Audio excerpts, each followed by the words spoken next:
Anthem. We are just moments away from kickoff now. Game 1 of the 2021 Ron Newman Cup Finals, the Major Arena Soccer League Championship, the San Diego Sockers and the Ontario Fury. My name's Craig Elston, joined by Christian Philly Filliman and Jonathan Reimer here in the booth up on the third level of the Toyota Arena.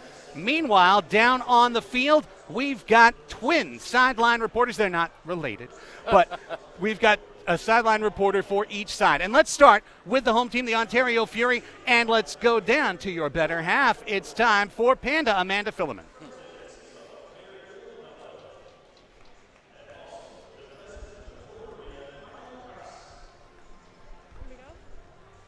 The big news coming in tonight for the Fury is clearly the absence of Maicon de Abreu. Maicon was a huge part in getting the Fury to the playoffs and where they're at today, having 7 goals in the playoffs. His presence is definitely going to be missed tonight. He is out with a torn ACL. We're all curious to see how Jimmy Norberg is going to fill that void tonight and which players are going to step up and help lead this team to victory. Back to you, Craig and Philly. Appreciate it very much, Panda. And yeah, Maicon de Abreu, a major loss, one of the best players in the MASL this year. The San Diego Sockers, a torturous road to get back to the Ron Newman Cup Finals. Let's go downstairs to our sideline reporter covering the Sockers. We brought her up from Pechanga Arena. Welcome back, Melissa May.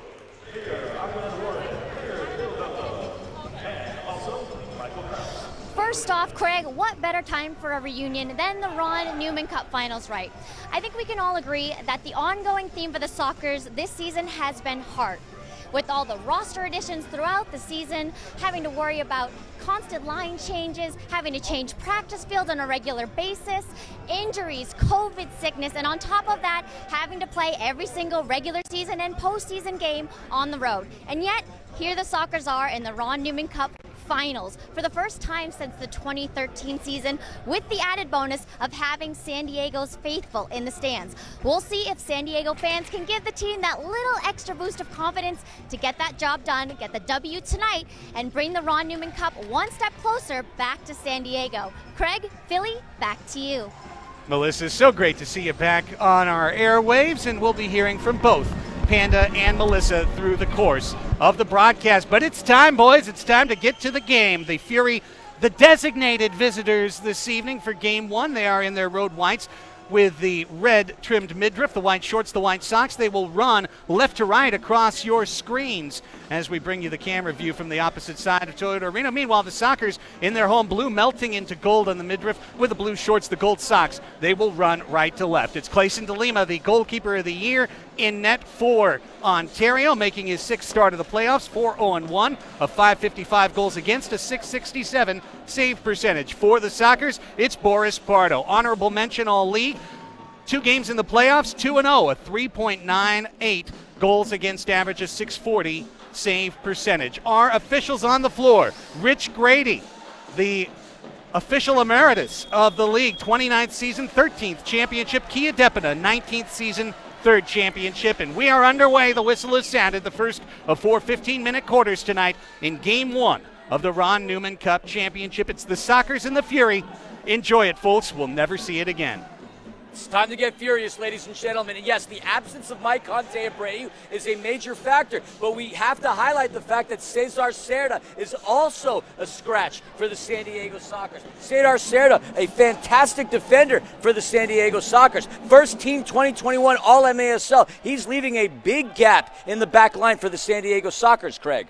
Ben Raymond taking his spot in the lineup tonight. Here's Frank Tayu, first turn to the left foot. He shoots, and a kick save off the right foot of Boris Pardo. That one was going to be wide in all likelihood. Now bounced into the middle, and Iram Ruiz knocks it out, keep it away, but a whistle, a foul denies the goal as Pino was fouled in the corner, and that denied the turnover, Philly, that could have been an opening goal for Ontario. Pino falls to the ground. It was Justin the Stinger Stinson who took a shot on goal, but that was called back. And we talked about a couple of players. We want to highlight the fact that there are 2 players on the turf that are sharing a birthday today, Mr. Elston. One on your side, Boyo, the leading scorer for the San Diego Sockers over the course of the playoffs. It's his birthday, but it also happens to be the birthday of Frank Tayu, and the king is in his court this evening.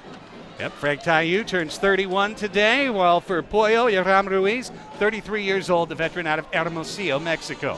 Robert Palmer, the defender of the year. Thiago Gonçalves, the Brazilian, brings it in at speed. Got tipped off the ball by Nelson Santana, the 42-year-old veteran. Here's De Lima, way off his line to punt this one to his counterpart, Pardo, in the defensive third. Very aggressive by the Brazilian. He is bold. Sometimes it bites him, other times it's brilliant. You know, Philly, Craig, we have seen Klesa. We got a turnover here and a shot. Just De Leon wide. just wide. George De Leon got the steal off Escoto. Before the action took us away here, we have seen Clayson De Lima be fantastic with his gloves this season, but some issues playing out with his feet. Do you think the goalkeeping difference is going to make a difference tonight, even though the fact we do have Keeper of the Year De Lima between the pipes for the Fury? That's what these guys down on the floor are going to figure out for us, but De Lima, a dynamite shot stopper, no question about it. Morgan gets a chance to turn. It's a 2v1 for a moment, and then a perfect read of the ball, and a steal by Charlie Gonzalez. Gonzalez coming in with Tayo on the wing, poked off the ball by Marcio Leite. Back and forth they go, one steal after another. Leite, the longtime veteran, shoot, save, rebound, was loose for a moment. Tepete kept it off of Morgan's toe, but the Sockers maintained possession. You look at the keepers for the San Diego Sockers, and they both had the same goals against average over the course of the playoffs. 3.98 Boris Pardo, the man who has a Seton Hall record for shutouts, taking care of business. This Queens, New York native, Clayson De Lima, the keeper of the year, taking... Charles scores! Primero to El Capitan! As Craig Giles with the wicked turn and the right foot into the left corner, Philly. Sockers out 1-0. We take a look at that replay. He puts Johnny Topete in his pocket, and it's the captain of the San Diego Sockers. One of the most prolific scorers in the history of the indoor game. Punches one into the back of the net. The Sockers are up 1-0, and it's fitting that Captain Craig Childs is the man to put the Sockers on the board early on here in the first quarter. De Lima clearly looking to see that ball come off the glass and back out. He was playing it inside. Of course, far post goes the shot. Goal. It is 1-0 to the Sockers. 12 minutes into this first quarter. Childs with his third of the playoffs and, of course, first of the championship at 2:44. Now Frank Tayu looking to answer. And what did we talk about, folks, in that pregame talk and keys to the game? Maintain in moments like this. Pacheco off the boards. And there's Pino just past Uzi Tayu, trying to whiz in with his brother Frank, looking for a quick equalizer. The King is back to work. Tayu being banged by Raymond, bracketed by Pino. Ball pinballs, comes to Pacheco. Pacheco drifting in, looking for Tayu and missed him by a foot. But there's Uzi. Back to Israel Cisse, and suddenly the Fury have a furious demeanor down on the floor. Israel Cisse, you're looking at him on the pitch wearing the captain's armband, the only player in the history of the Ontario Fury that has suited up for 8 seasons. This has to be a big moment for the captain. He has seen the highs. He has seen the lows. He's been a part of this since day one. No doubt this is a big moment for him in his indoor career.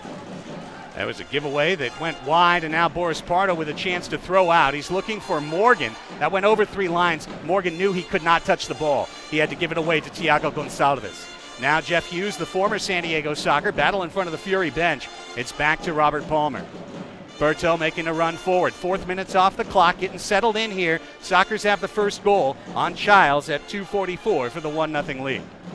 Berto, one of those players on the Ontario Fury roster that has championship experience. He had a championship in 2014 with the Comets. Berto off the boards. And that one popped up in the air, hit the seam between board and glass. George De Leon on Escoto, who gets barrel rolled in the corner. Ball still loose. Whistle is silent. Jurado kicks it loose. Now the whistle sounds. Foul on San Diego.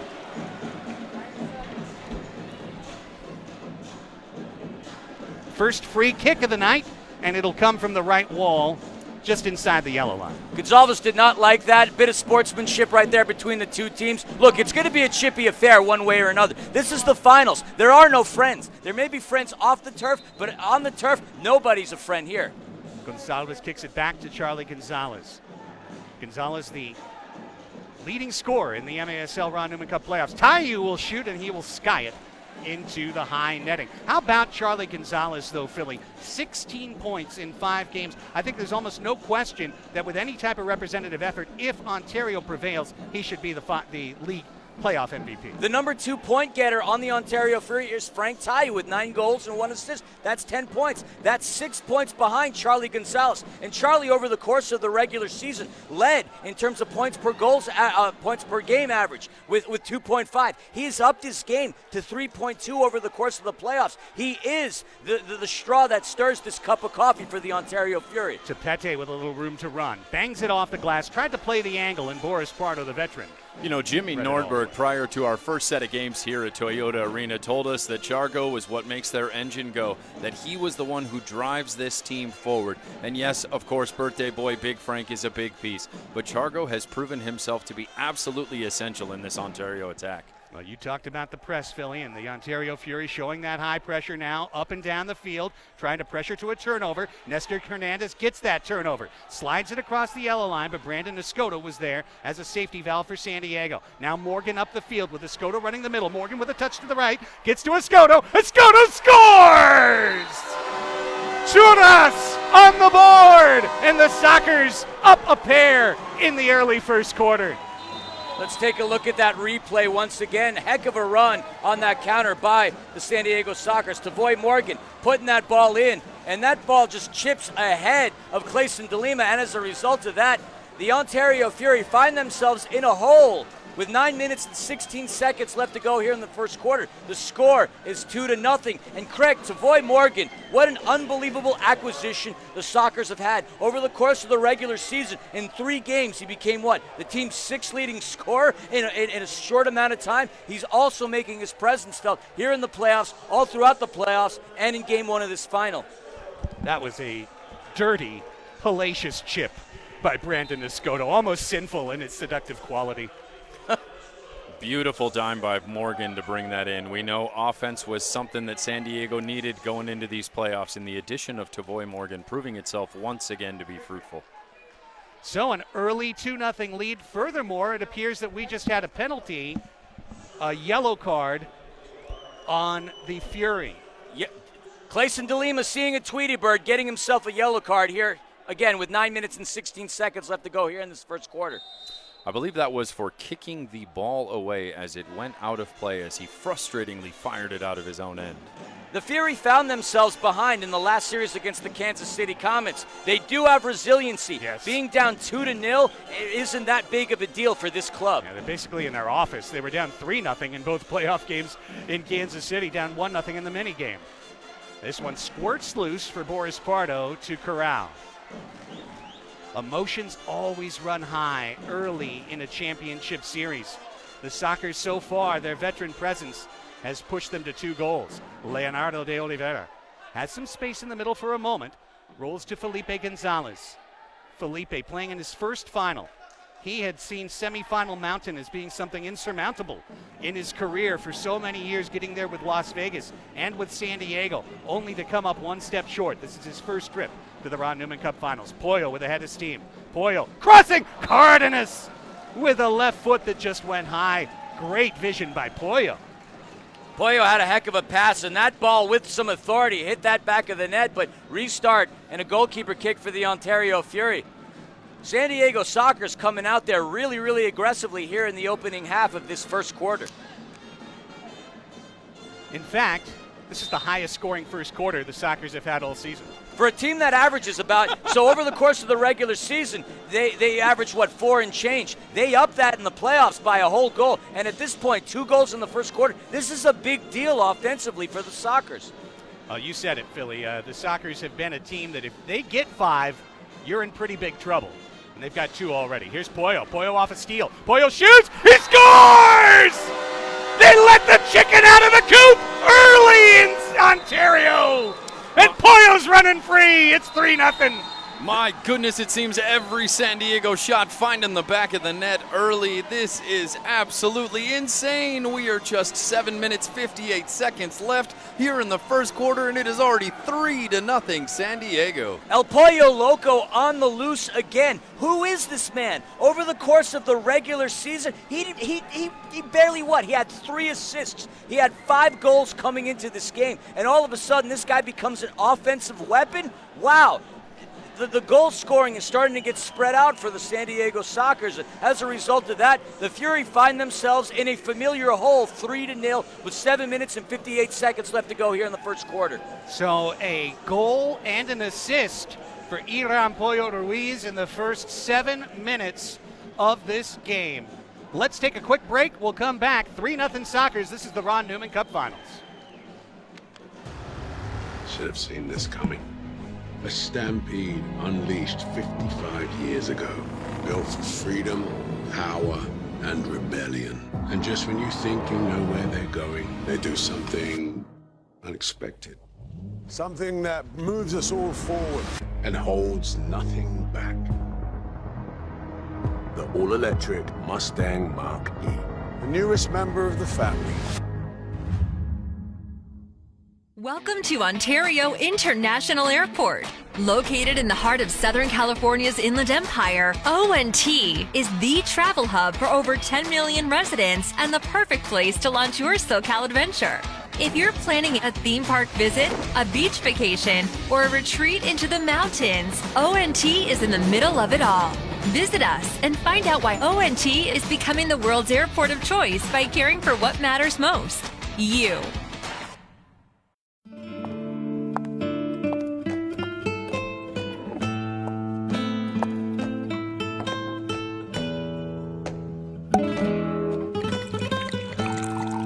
Califino Tequila. Disfruta lo fino de la vida. Usa el código SOCCERS30 para su descuento del 30% en su pedido. Compra ahora en califinotequila.com. An offensive onslaught from Salvaggio's Sockers early. My goodness, boys, already 3-0, 8 left in the first. Craig Elston, that's Jonathan Reimer, Christian Philly Philemon to my right. We speak to you from the third level of the Toyota Arena for Game 1 of the Ron Newman Cup Championship Finals. We'll be back for the grand final on Sunday afternoon. That's a 3 o'clock kickoff. 3-0 here, and the Fury, as mentioned, back to their comfort zone. Down 3-0 in the playoffs. Loose for the moment, bouncing around, and we've got a handball called, and I believe against the Fury. Fortunate for San Diego. Now, you talked about it, Philly, both games against Kansas City. The Fury down 3-0, down 4-1.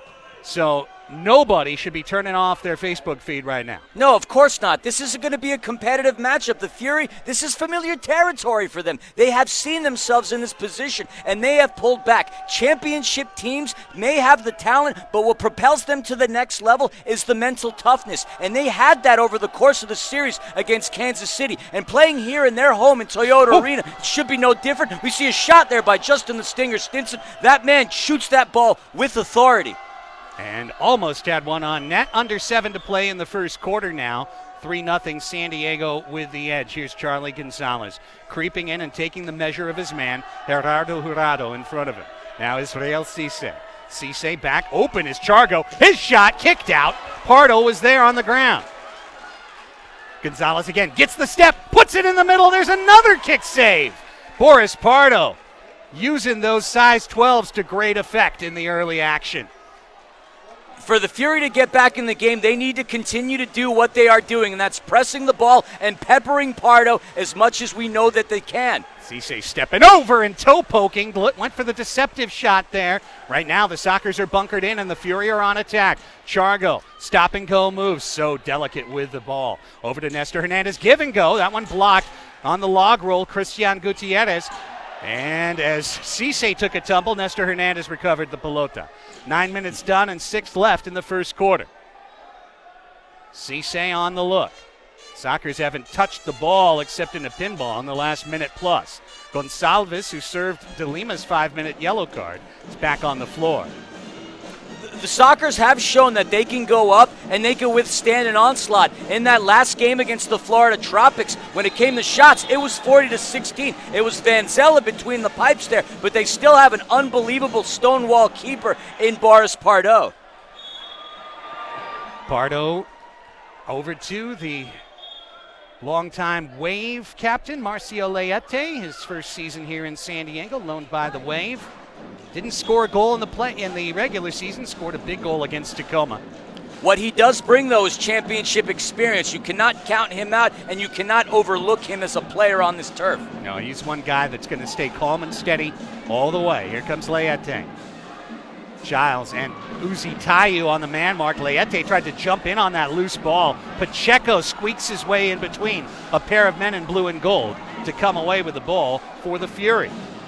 And then we saw Jeff Hughes passing that ball back to Clayson DeLima. Jeff Hughes is going to get a lot of burn in this game, substituting in for an injured Maicon de Abreu. Losing Maicon in this matchup is a big deal. Over the course of the regular season, he was tied with Frank Tayu for the team's leading scorer. Losing him is hurting, and it's clear right now on this turf. That ball off the wall, a little too hard for Farber. Nelson Santana had the idea to start a break, but the ball bounced a little bit past the 38-year-old from Sandpoint, Idaho, Brian Farber. You know, speaking of Maicon, Craig, you made a great point on Soccer's Overtime this week that were he to be labeled a defender, he could have arguably been Defender of the Year, sir.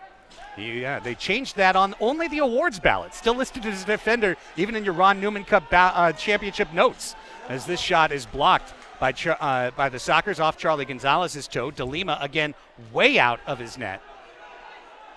Santana trying to take advantage of that fact. However, he headed it to the other team. Off the bench, Felipe Gonzalez for a very quick steal. The former Fury, Leonardo de Oliveira, traded for Chris Toth 2 years ago. Soccer's leading regular season scorer, has a goal and 3 assists in these playoffs. One would argue that Toth magic is still in the building, Craig, because of the fact that Chris Toth left. He was the goalkeeper of the year, but Clayson DeLima, under his tutelage, picked up a lot of unbelievable tips, and as a result of that, the Fury, back-to-back goalkeeper of the years, Chris Toth's presence is still in this ballgame. Chargo looking for the king. Tayu told us on Wednesday night on our crossover pod how he's been fighting injury literally the entire season. It's been one thing or another for Frank, starting with a hamstring and leading to a knee. You know, one thing I will say about his movement tonight, he definitely seems to be much quicker when he's moving laterally. Agreed. Something that has been a challenge for him throughout the course of these playoffs. Perhaps that extra week of rest has not only brought fans into the stands, but perhaps a little bit of wind back into the sails of the King. Here's Stinson. You might, Humberto with a Long shot. shot. Knocked away. Mr. Elston, you said we're up in the 300s. Maybe our noses are bleeding, but hearing the fans in the arena, the band, the Chaffee School Band, our ears are bleeding. It is so nice seeing and hearing fans in Toyota Arena tonight. Metaphorically. Metaphorically. Not literally. No. If it was literally, we would have I'll other speak problems. for myself. Yeah, I would say your cans might be a little hot. Back to Uzi Tayu and now to Stinson. 2:35 in the quarter. Stinson on the attack. Leite pushes him into the corner. Stinson comes back out. Left-footed shot. Leite stayed with him. Then the second try poked off of the glass. Using his head, Leonardo de Oliveira trying to get past the big fella out of Cameroon, Uzi Tayu. Leite is the outlet with 2:15 right now remaining in the first quarter. It's been all Sockers here on the offensive scoring sheet. 3-0 with 2 minutes and 10 seconds to go. The Fury need to continue to press and do their things, and we see a pickoff right there. Escoto stumbling and bumbling around.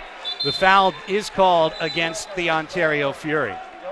And that foul, again, called by Rich Grady. How about a tip of the cap to Rich Grady? 29th season of professional indoor soccer as an official, and 13th time asked to officiate the championship.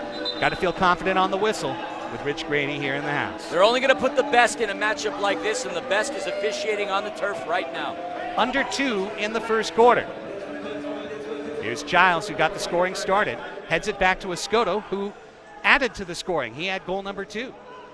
Juras in a double team. Juras wiggling out, trying to feed to Giles. There was Robert Palmer, right place at the right time to block away the pass. Now the counterattack, and it's the King working on Pino, beating him, shooting. just wide. He had the left corner measured and missed it by about 6 inches. Classic example right there of that bit of burst of speed that we have not seen from the King of late. Great to see that back. The game's only better when the King's at his best. Folks, the King is just getting warmed up. It's his birthday. Maybe he had a piece of cake which was slowing him down in the first quarter. You don't want to count that man out. That is a dangerous weapon that the Ontario Fury possesses. Important 68 seconds for the San Diego Sockers right here, trying to keep this sheet clean to the end of the first quarter. A goal by the Fury would go a long way to changing the tenor of this one. George De Leon sees Chargo, but Leonardo de Oliveira read the pass and intercepted it out of midair with his noggin.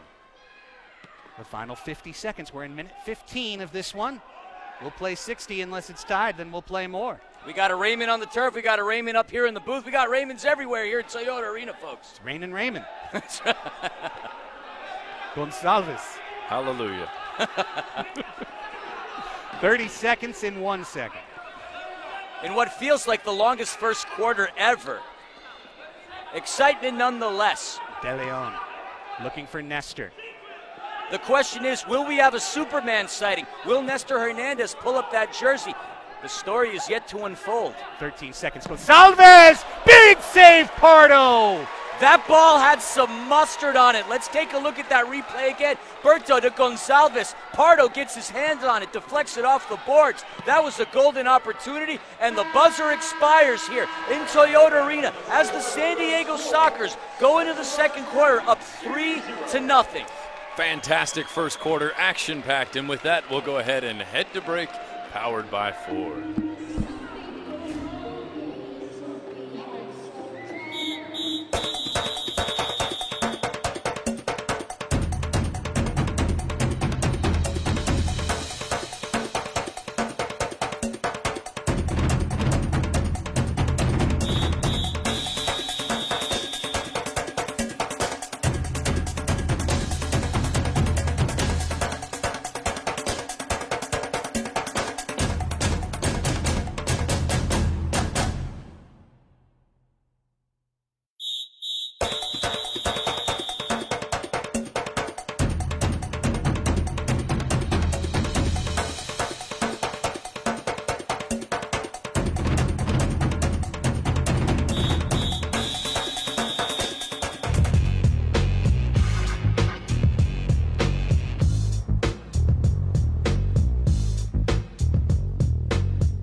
Available interior work surface to work it out up front, plus the capability of available Pro Power on board to work it out in back. Tough this smart can only be called F-150. Introducing the all-new 2021 Ford F-150. If your child wants to play soccer at the next level, Soccer Sam is here to help. Soccer Sam's soccer stimulus support can financially assist families in need to help pay for soccer clubs or camps. Email your story to soccersam@soccersam.com for consideration.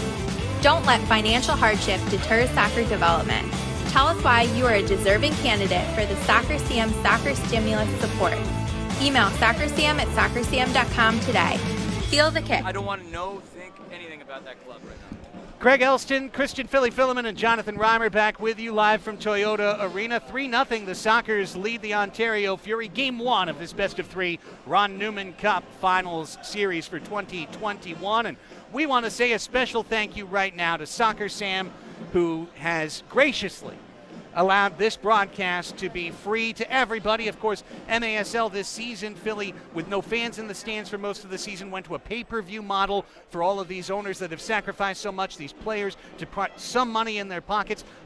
And I think they made absolutely the right decision. Thank you, Soccer Sam, for opening this up to everybody in the world for free on Facebook. He said it during the interview that we had. If it's free, it's for me. And Soccer Sam, I also want to give him a shout out. Donuts Delight, another one of his businesses, another sponsor here. Cannoli Donuts. I know we're out in Southern California, and Donuts Delight's in Rochester, New York, but get on that website. Order those cannoli donuts. I'm looking at Sonny, the mascot for the San Diego Sockers, and all I'm seeing is cannoli donuts, courtesy of Soccer Sam.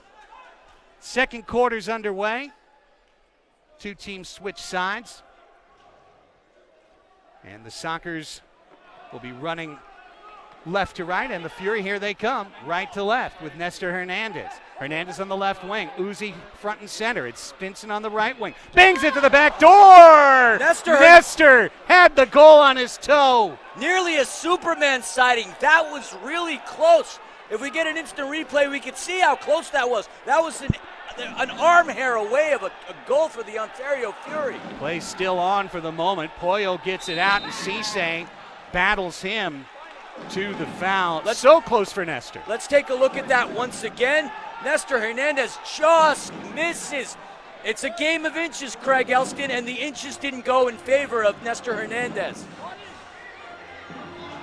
Here's Palmer knocking it out from in front of his own keeper. Leite on the attack. Giles turning and shooting, but he'll sky this one into the upper netting. In the words of the great Bob Uecker, just a bit outside. We want to give a shout out to Element, proud sponsor of the Ontario Fury. Element Ontario, another beloved to Element. High ball, Farber knocks it down. Felipe Gonzalez takes a step forward. He's got on the left Christian Gutierrez. Gutierrez says too early. I can't turn to face goal yet. Santana with a step. Now the ball tipped away. Good play from behind by Berto. However, knocked out defensive clearance on the Fury. This will be top of the arc. As this game goes, it's been intense. It's been high pressure. But what I'm seeing right here is who's going to have the stamina at the end of the game, because there's been a lot of action and excitement going on thus far. Not much pressure on Thiago Gonçalves right there when he kicked that ball away. Escoto will take the shot, and it was off of the leg of Berto. Corner kick coming. Berto, one of the leading shot blockers on the Ontario Fury, to go along with Johnny Topete. Topete was doubtful coming into this match, but it's a sigh of relief for the Ontario Fury faithful to see him back in the lineup. Leite flips it. Morgan shoots it. Spinner in the box, kicked out. And the Fury survived the moment as Escoto's called for that foul on Chargo. Let's take a look at the replay once again. Charlie Gonzalez gets taken down. He's back up. Charlie Gonzalez, a tough kid. Again, the engine that powers this Ontario Fury offense. If you're late to the match, Craig Giles got things started at 2:44. An angle shot from right wing inside left corner to make it 1-0 from Pollo. Then it was a two-man rush to Voy Morgan with Brandon Escoto. A beautiful pass, a better finish at 5:44 made it 2-0. Iran Pollo Ruiz with a golazo at 7:02 for 3-0. And that's where we stand in the second quarter. The 17th minute winding up right now with this 60-minute affair. 3-0 San Diego on top. Tayu wants to change that. Jumping in to steal the pass was Pino. Gutierrez waited for the ball to slow down. Found Marcio Leite. And now back to Pollo. Pollo forward, Gutierrez. Pino didn't know where the ball was going. Farber jumps off the bench. Ball up in the air. We've seen a lot of pinball action tonight. And here's another one for Charlie Gonzalez. Great ball movement by the leading point getter on the Ontario Fury. Cisse creeping in. Steps over for a moment. Gutierrez staying right with him. 12.5 to play in the first half. 3-0 San Diego. Game 1 of a best-of-3 series. Game 2 will be Sunday at 3 p.m., a full 60-minute affair. And if at the end of that one, the series is tied 1-1, we'll wait 20 minutes. Here's a turning shot. Look out, loose ball. Blocked by Cardenas. The King looking for the first for the Fury. To finish the thought, if the series is tied 1-1, there'll be a 30-minute break and a Game 3 15-minute mini-game on Sunday afternoon after Game 2. Back out. Berto shoots. Too high. That ball had a little bit of pepper on it. Berto, no stranger to scoring goals. Over the course of the regular season, he did punch 5 into the back of the net, 2 over the course of the playoffs. And not to mention, he is the defender of the year. Morgan trying to wriggle his way free. And he does to Cardenas. Back to Ben Raymond. A late addition to this club, signed on loan from Utica City FC. Another one of the great clubs in our league. Look forward to seeing back out on their blue turf next year at the Aug. Jeff Hughes saw that one hop over his shoulder. Smart play to let it go to Stinson. Great through ball. Cardenas runs from behind. And now the Sockers are back in shape. As Hughes checks out, Gonçalves to Charlie Gonzalez. And between the two, there's only 4 players that remain. Gonzalez with a shot. There's only 4 players that remain on the Ontario Fury roster that were last in the playoffs in 2017, which, unfortunately for them, they lost against the San Diego Sockers. But between Gonzalez, Mike Cohn, Izzy, and Charlie, those 4 players remain. And Lord knows those 4 players want to continue to do battle and continue to take care of business here at home in the MASL Finals. There's a no harm, no foul as the big fella Childs went down. You could hear that in San Bernardino County outside, but no whistle. Down low, look out. It's Palmer with a good spot. Turns off the wall. Felipe Gonzalez read the play perfectly and spits the ball out of it. 10:43, clock running, second quarter, 3-0 San Diego, which was our end of first quarter score. Chargo gets a good burst right past Escoto. Chargo comes in. Save made by Pardo. Loose for a moment. Raymond kicks it out, but not cleared. Cisse juggling the ball in midair and keeping it alive for the Fury. Tayu measures Pino. Beats Pino. Shoots just wide. Pounds the glass in frustration. Frank has his second narrow angle look. Pacheco now weaving. Kicked away by Felipe Gonzalez. Good blocked shot. Close quarter passing and dangerously so. Foul called by Tayu on Pino there. They're starting to knock on the door, Craig Elston. Let's take a look at this replay. Cisse running things up. Unbelievable. Charlie Gonzalez. One heck of a block by Boris Pardo. And Frank Tayu just missing. But again, they're knocking on that door. They're starting to feel the pressure of being in the final. They needed to calm things down. It's only a matter of time before we see this Ontario Fury turn things around.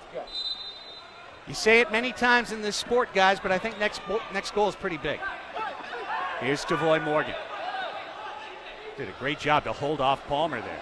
Leo looking for space in the midfield. Cardenas, back to Leite. Leite trying to work on Jeff Hughes. Dropped it back to his fellow Brazilian. Leo works through some struggles. Gets over to the wing. Morgan trying to bounce it. That's 9 versus 9 over there. Hernandez on Morgan. Loose and punted away. Stolen. Urado gets kicked. No harm, no foul. Play on. Counterattack. Here they come. Gonzalez to Hernandez. Nestor has Hughes on the run. Nestor measures. Passes back. It's George De Leon. De Leon's long shot. Oh, the deflection. It was going to be lucky, but it was just wide. Knocking on Pardo's door. They're getting closer. They're getting a lot closer. 9 minutes and 14 seconds left to go here in the second quarter. They're starting to put the heat on the San Diego Sockers. You have to wonder if Jeff Hughes had just leaned into that one, if he could have tapped it home. Save. Second chance off the wall. Tayu continues to bang and knock, but the door won't open yet. Here's De Lima. Under 9 minutes to play in the second quarter. It's been a lot of Fury attack this second quarter so far. Chargo stepping. Nice reach in. It's Marcio Leite. And then the foul called behind the play on Urado. And certainly for the youngster, Gerardo Jurado, not the foul you want to commit to deny your team's counterattack. It's interesting to hear boos in the stands, Craig Elston. We haven't heard anything in the stands over the course of all season. I got to say, it's kind of refreshing. Here's Gonzalez. Back now, Uzi shanks it high into the sky. Jose Gonzalez, the 28-year-old out of Lancaster, number 2 for Ontario, did not feature in a single game in the regular season and is playing in his 5th game in this playoff. When you're down with players, you lose somebody like Mike Conde Abreu, Jimmy Nordberg, the tactician that he is, bringing in somebody like him. Stinson has a chance. Great footwork. Stinson putting Pino on ice skates for a second. Now Cisse didn't get a shot out of it. Hughes is thinking about it. Knocked away by Escoto just for the moment. Again, the Fury are rough. Here comes Stinson into the middle. Santana blocked it away. Nestor was lurking on the back door again. All Fury. One thing about Stinson, his ability to dribble is just unparalleled on this team. With so much talent on this Fury team, he is hands down the best dribbler, and that is saying something. That kid never ceases to amaze me. The way the ball is glued to his feet. Great block by Nelly, or else it's probably 3-1. Next whistle will bring us to the timeout in the second quarter, but plenty of action potentially before then. Here's Nestor Hernandez. Sockers up by 3. It feels like a very temporary lead right now. Fury truly putting on the pressure. Berto off the wall. Farber stays with him.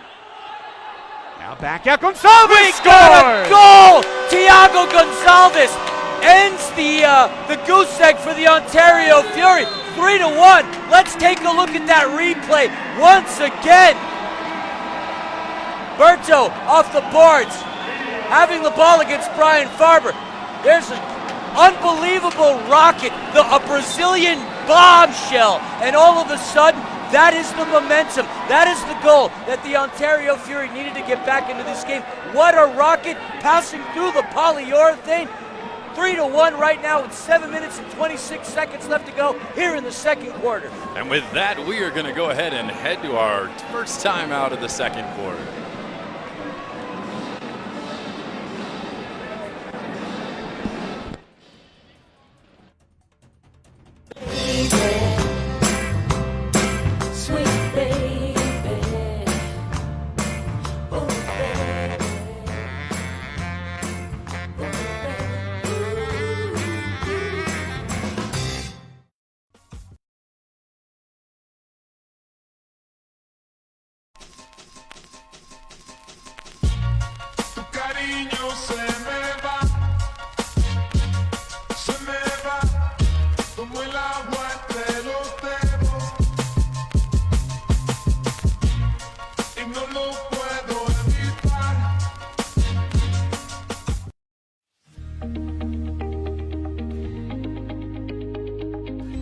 Dr. Fantasia has been serving the Ontario community since 1984.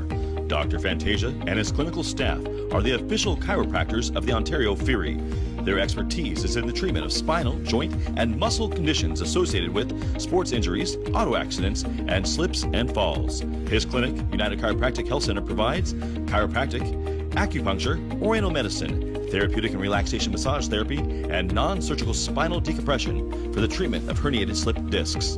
Dr. Fantasia has helped thousands to achieve healthy, pain-free lives. Most health insurance plans are accepted. Find us at drfantasia.com. That's drfantasia.com, or call us at 909-984-2765.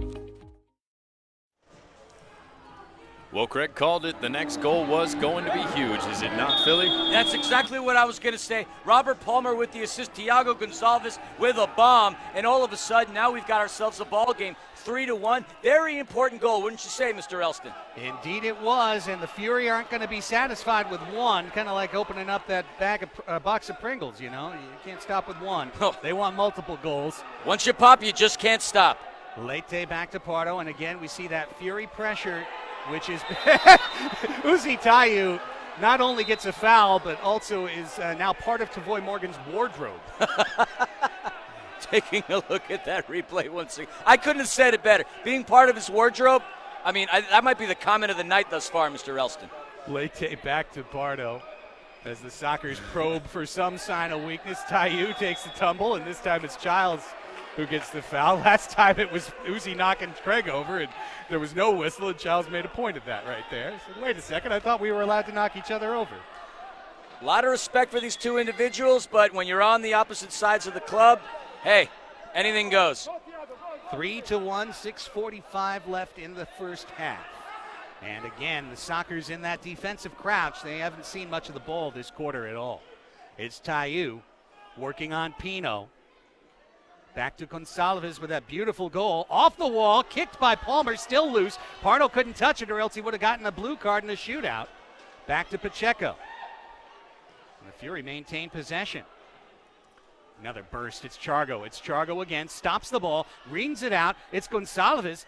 Kind of stepped over the ball accidentally for a moment and then gave it away. And we've got an injured Boris Pardo in the crease. We got to with take athletic trainer Paul Savage coming out. We got to take a look at that. What happened? As we watch on Pardo, number 27. He's fine. He's fine. And he falls over. Was it a hamstring? A non-contact injury, and it looks like the back of Boris Pardo. And that's what Paul Savage, the athletic trainer, is working on. Phil Salvaggio out. Boy, this is something you hate to see. Gentlemen, you're talking about the 37-year-old leader of this Sockers team, Boris Pardo. He is their goalkeeper. William Vanzella is here on loan from Baltimore and has been a wonderful teammate, but next season, Boris is the man still. He's been the man in game one of every game. Of course, the officials will give him some time here, folks, to see if he can stay with it. But that's pain on the face of Boris Pardo right now. Back pain is no joke. I mean, it hinders you from stepping in and out of a car. You hate to see that. Again, a veteran who at this point has been having an outstanding game, pulling his back. Back issues are no joke. William Vanzella, meanwhile, down on the bench, is putting his gloves on and keeping a close eye. And we do thank our friends at Kaiser Permanente San Diego, but we do hope that Boris doesn't have to go there tonight. That definitely did not look like a happy look on his face there. My goodness, what a grimace. He does seem to be moving much better now. Perhaps going to stay in this game. What a difficult situation for head coach Phil Salvaggio as well, though, because you know that your keeper is ailing. You know he's going to be stiff. And so the question is, A, can he get through the quarter? B, what happens at the half when you get back into the locker room and you settle down? Now, if I'm on the Ontario bench, if I'm Jimmy Nordberg, I'm saying, boys, everything we've done the last 8 minutes, let's do it for the next 6, because we're going to get 3 goals off this guy right now because he's playing hurt. There's blood in the water right now, and if Jimmy Nordberg, being the shark that we all know he is, he can see that, and the Ontario Fury can feed off of that back spasm or whatever it was that Boris Pardo had. You have to wonder what is up the sleeve of Coach of the Year Jimmy Nordberg. How is he going to try and exploit tactically a damaged keeper? And will the Sockers have to go to the bench to bring in Vanzella? Tayu saw that ball hop away from him. Furious on pursuit is Frank. He is playing all out tonight, as you would expect all of the players to do so this evening. 5.5 to go in a very tenuous second quarter for the San Diego Sockers. They have been dominated this quarter, outshot 7-2, outscored 1-0. And the shot total is 14-7 Fury right now. 2-for-1 shot advantage to the home squad. But as they've shown against the Florida Tropics, that does not matter. They were outshot 40-16, yet they still won. And there's a foul on the turf. I tell you what, Rich Grady was thinking about pulling the blue out here for contact above the shoulder. Looking at that replay, George De Leon, no card, at least none that we saw. Pollo down on the turf. Incidental contact. Pollo thinks it was more than incidental, but he's crawling himself off the floor now. I think he'll be all right. Pollo with a couple questions for Rich Grady as to what constitutes a blue card in the MASL in 2021.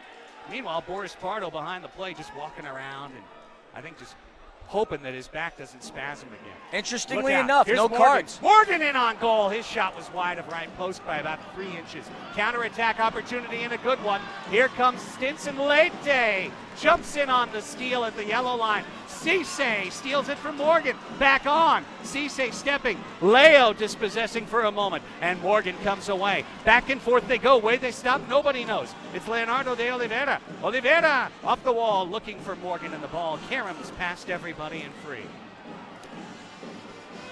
It's Uzi Tayu stumbling with the ball between his legs as we work down to 4.5 minutes left in the second quarter. One thing we will say about tonight's officiating, they do seem to be letting them play. Whistles have been few and far between, and despite their protests in the moment, we know the players all like it when they get to have a bit of a run out and less of a game with so many stops in it. The 1-2 with Gonzalez and Pacheco, and that ball rolls to Pardo, who had to put that sore small of the back out in front of the attackers to cradle that ball. Pino gave it away. Gonzalez has a chance to come forward. He's looking for where Tayu is. Childs jumps off the bench for interference. Great sliding block by Childs on George De Leon. Re-entry pass looking for Tayu. Pino trying to ward him off. Tayu gets it back, and nobody but Felipe Gonzalez on the back door for San Diego to take it away. Now a counterattack, and Escoto gets the ball caught in his legs. And it's back to Palmer the other way, as the Sockers have seemed infantile at times with their possession in this second quarter. Doesn't seem like anybody wants to keep the ball for very long here. No, they keep giving it away. Hey, here, I got the ball. Here, you take the ball. It's been an interesting set of possessions over the course of the last 40 seconds. Here's Jurado now. 3:20 to go in the second quarter. Jurado steps out, and Raymond says, I don't want that thing. Give it to somebody else. It's Escoto who takes the ball. I'm good. I'll take it. Escoto. And Hernandez. Hernandez down on the turf, and Escoto says, I didn't do that. But Grady says you did. Foul called. As we see here them go up against the boards together, does look like he clipped his heels just a little bit there. Not too much. Got that ankle. Here's Gonzalez. That's Jose Gonzalez. Back to Uzi. Under 3 minutes to go in the second quarter. We'll be hearing from the leading head coach coming up before the end of the half. Frank Taillou. Taillou dancing. And again, whistling it across the goal mouth. Uzi wrapping his hand on Gutierrez's shoulder. Kicks it away. And then that ball was kicked out of Pardo's hands. The foul's called on Chargo. And Taillou and Jurado have a couple of words in exchange.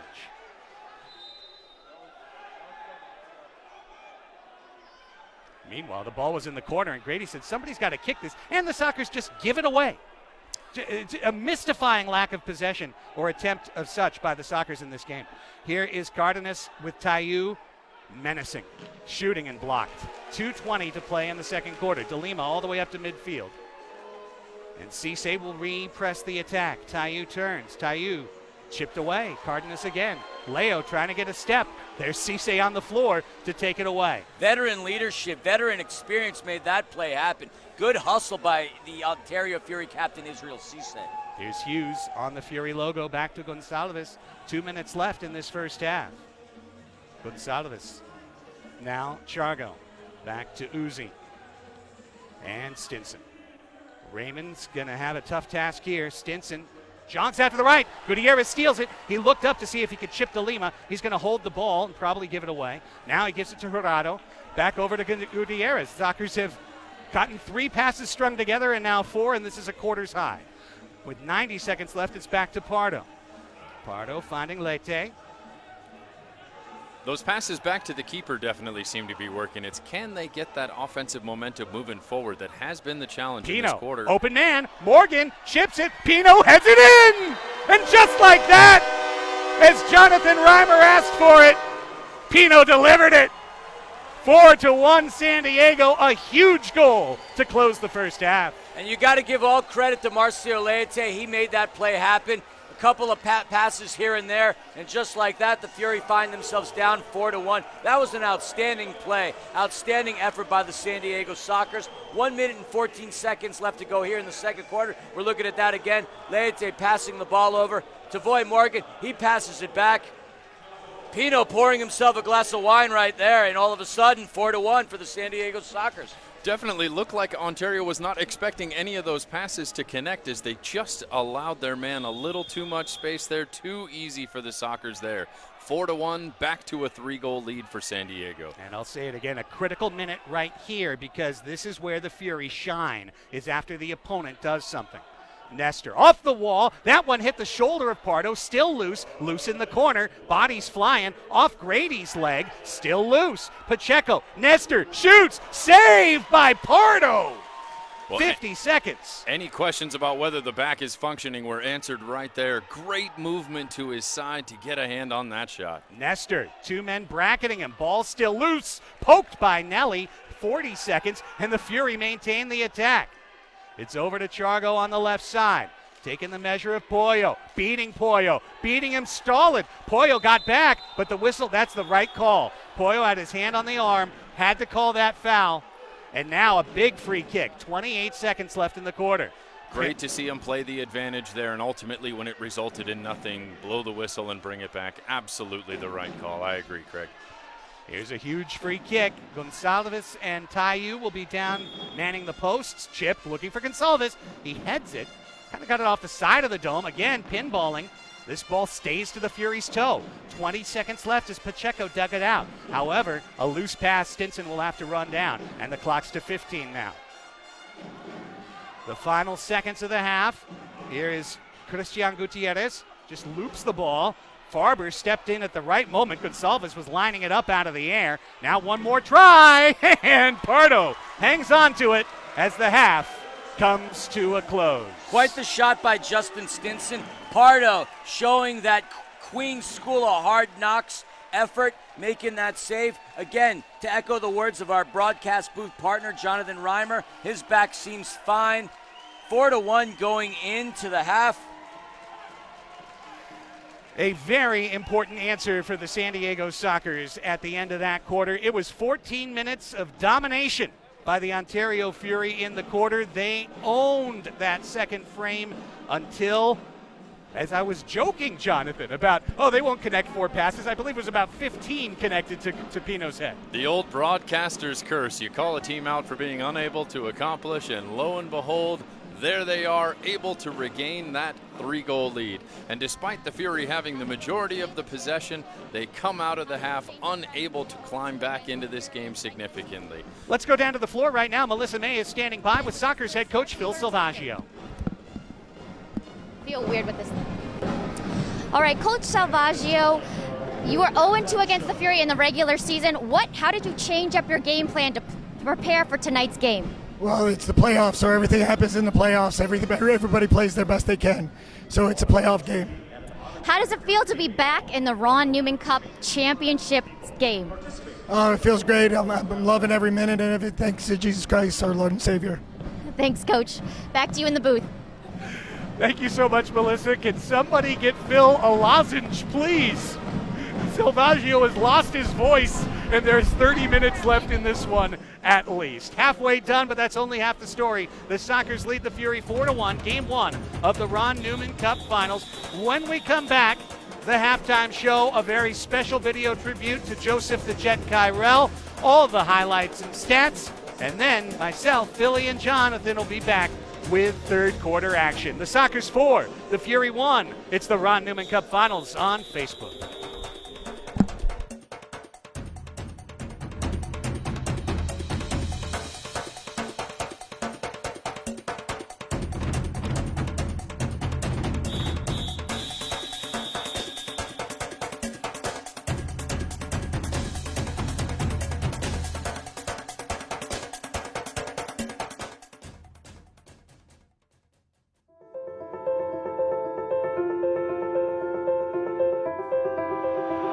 Number 91, Joseph Legend Kyrell.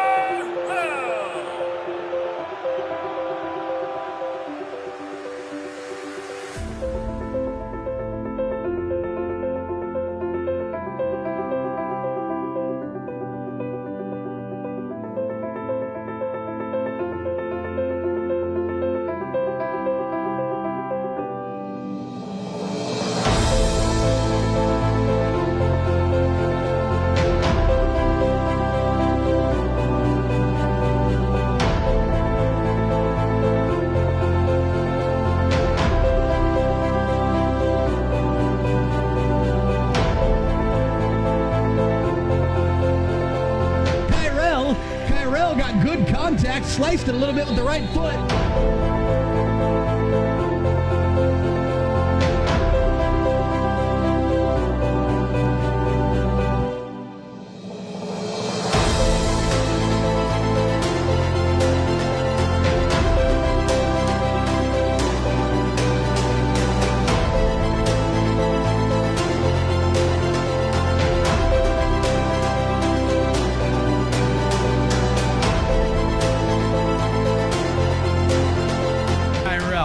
Kyrell, former member of the Tacoma Stars as well.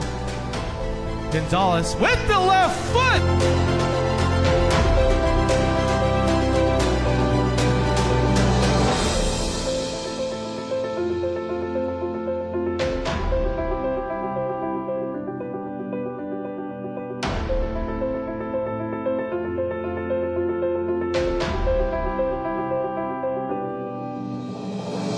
It's all been Ontario. Kyrell!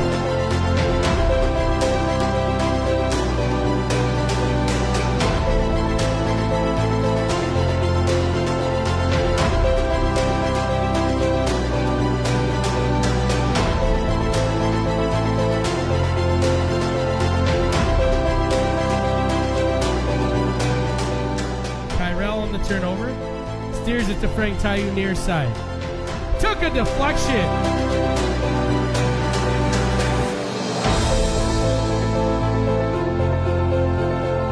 Hey, let this guy talk. And on the break now, Kyrell with speed to the far side.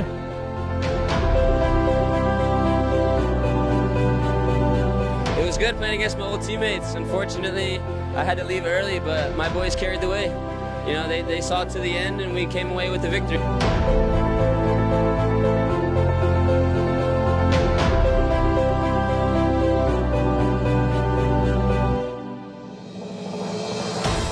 Keep coming. We got way more. Yeah, victories, wins, goals. Keep coming out. Let's fill the house.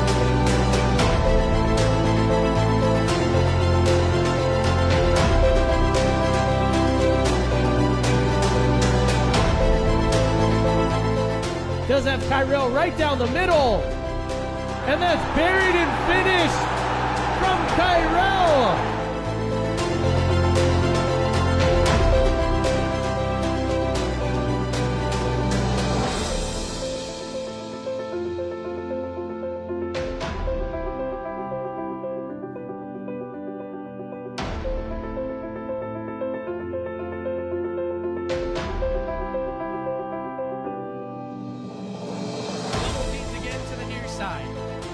Kyrell with Frank, and Frank roots it and ties the game at 4.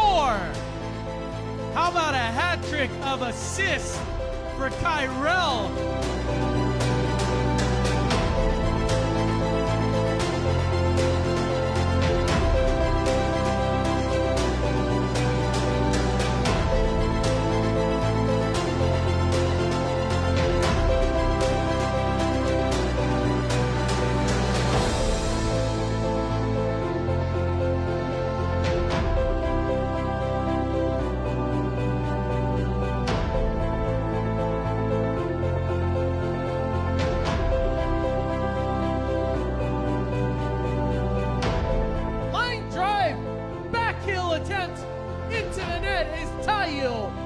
And it's 3-2. A line drive pass from Kyrell.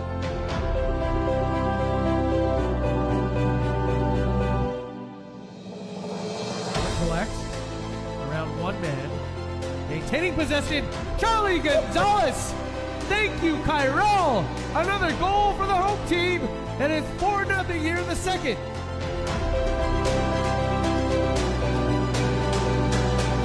Simpson will turn on his defender. Finds Kyrell.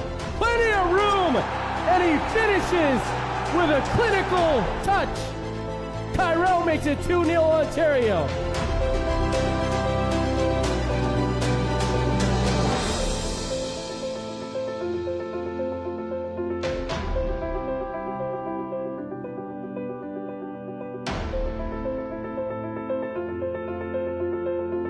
With the tiniest of dashes there, Kyrell certainly was trying to pull him back. The game against Milwaukee,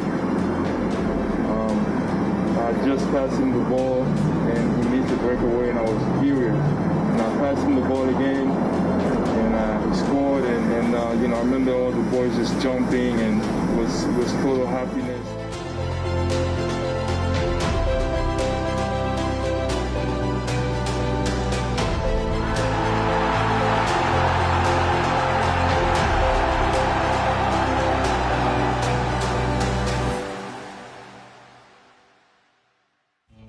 If your child wants to play soccer at the next level, Soccer Sam is here to help. Soccer Sam's soccer stimulus support can financially assist families in need to help pay for soccer clubs or camps. Email your story to soccersam@soccersam.com for consideration. Don't let financial hardship deter soccer development. Tell us why you are a deserving candidate for the Soccer Sam soccer stimulus support. Email soccersam@soccersam.com today. Feel the kick.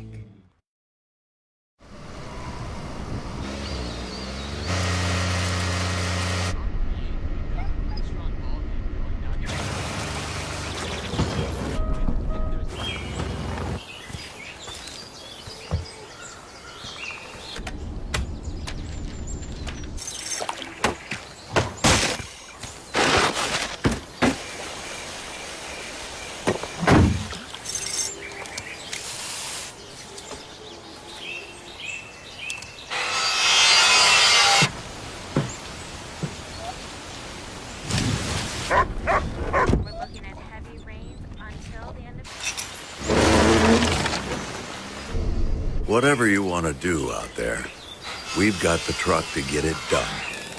Introducing the all-new 2021 Ford F-150. Tough this smart can only be called F-150.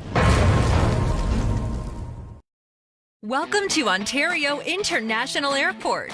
Located in the heart of Southern California's Inland Empire, ONT is the travel hub for over 10 million residents and the perfect place to launch your SoCal adventure.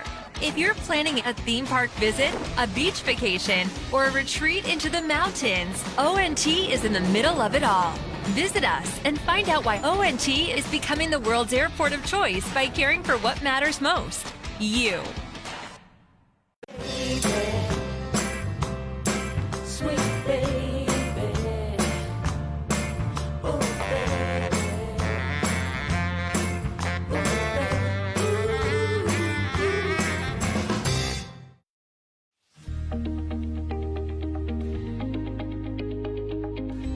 Dr. Fantasia has been serving the Ontario community since 1984.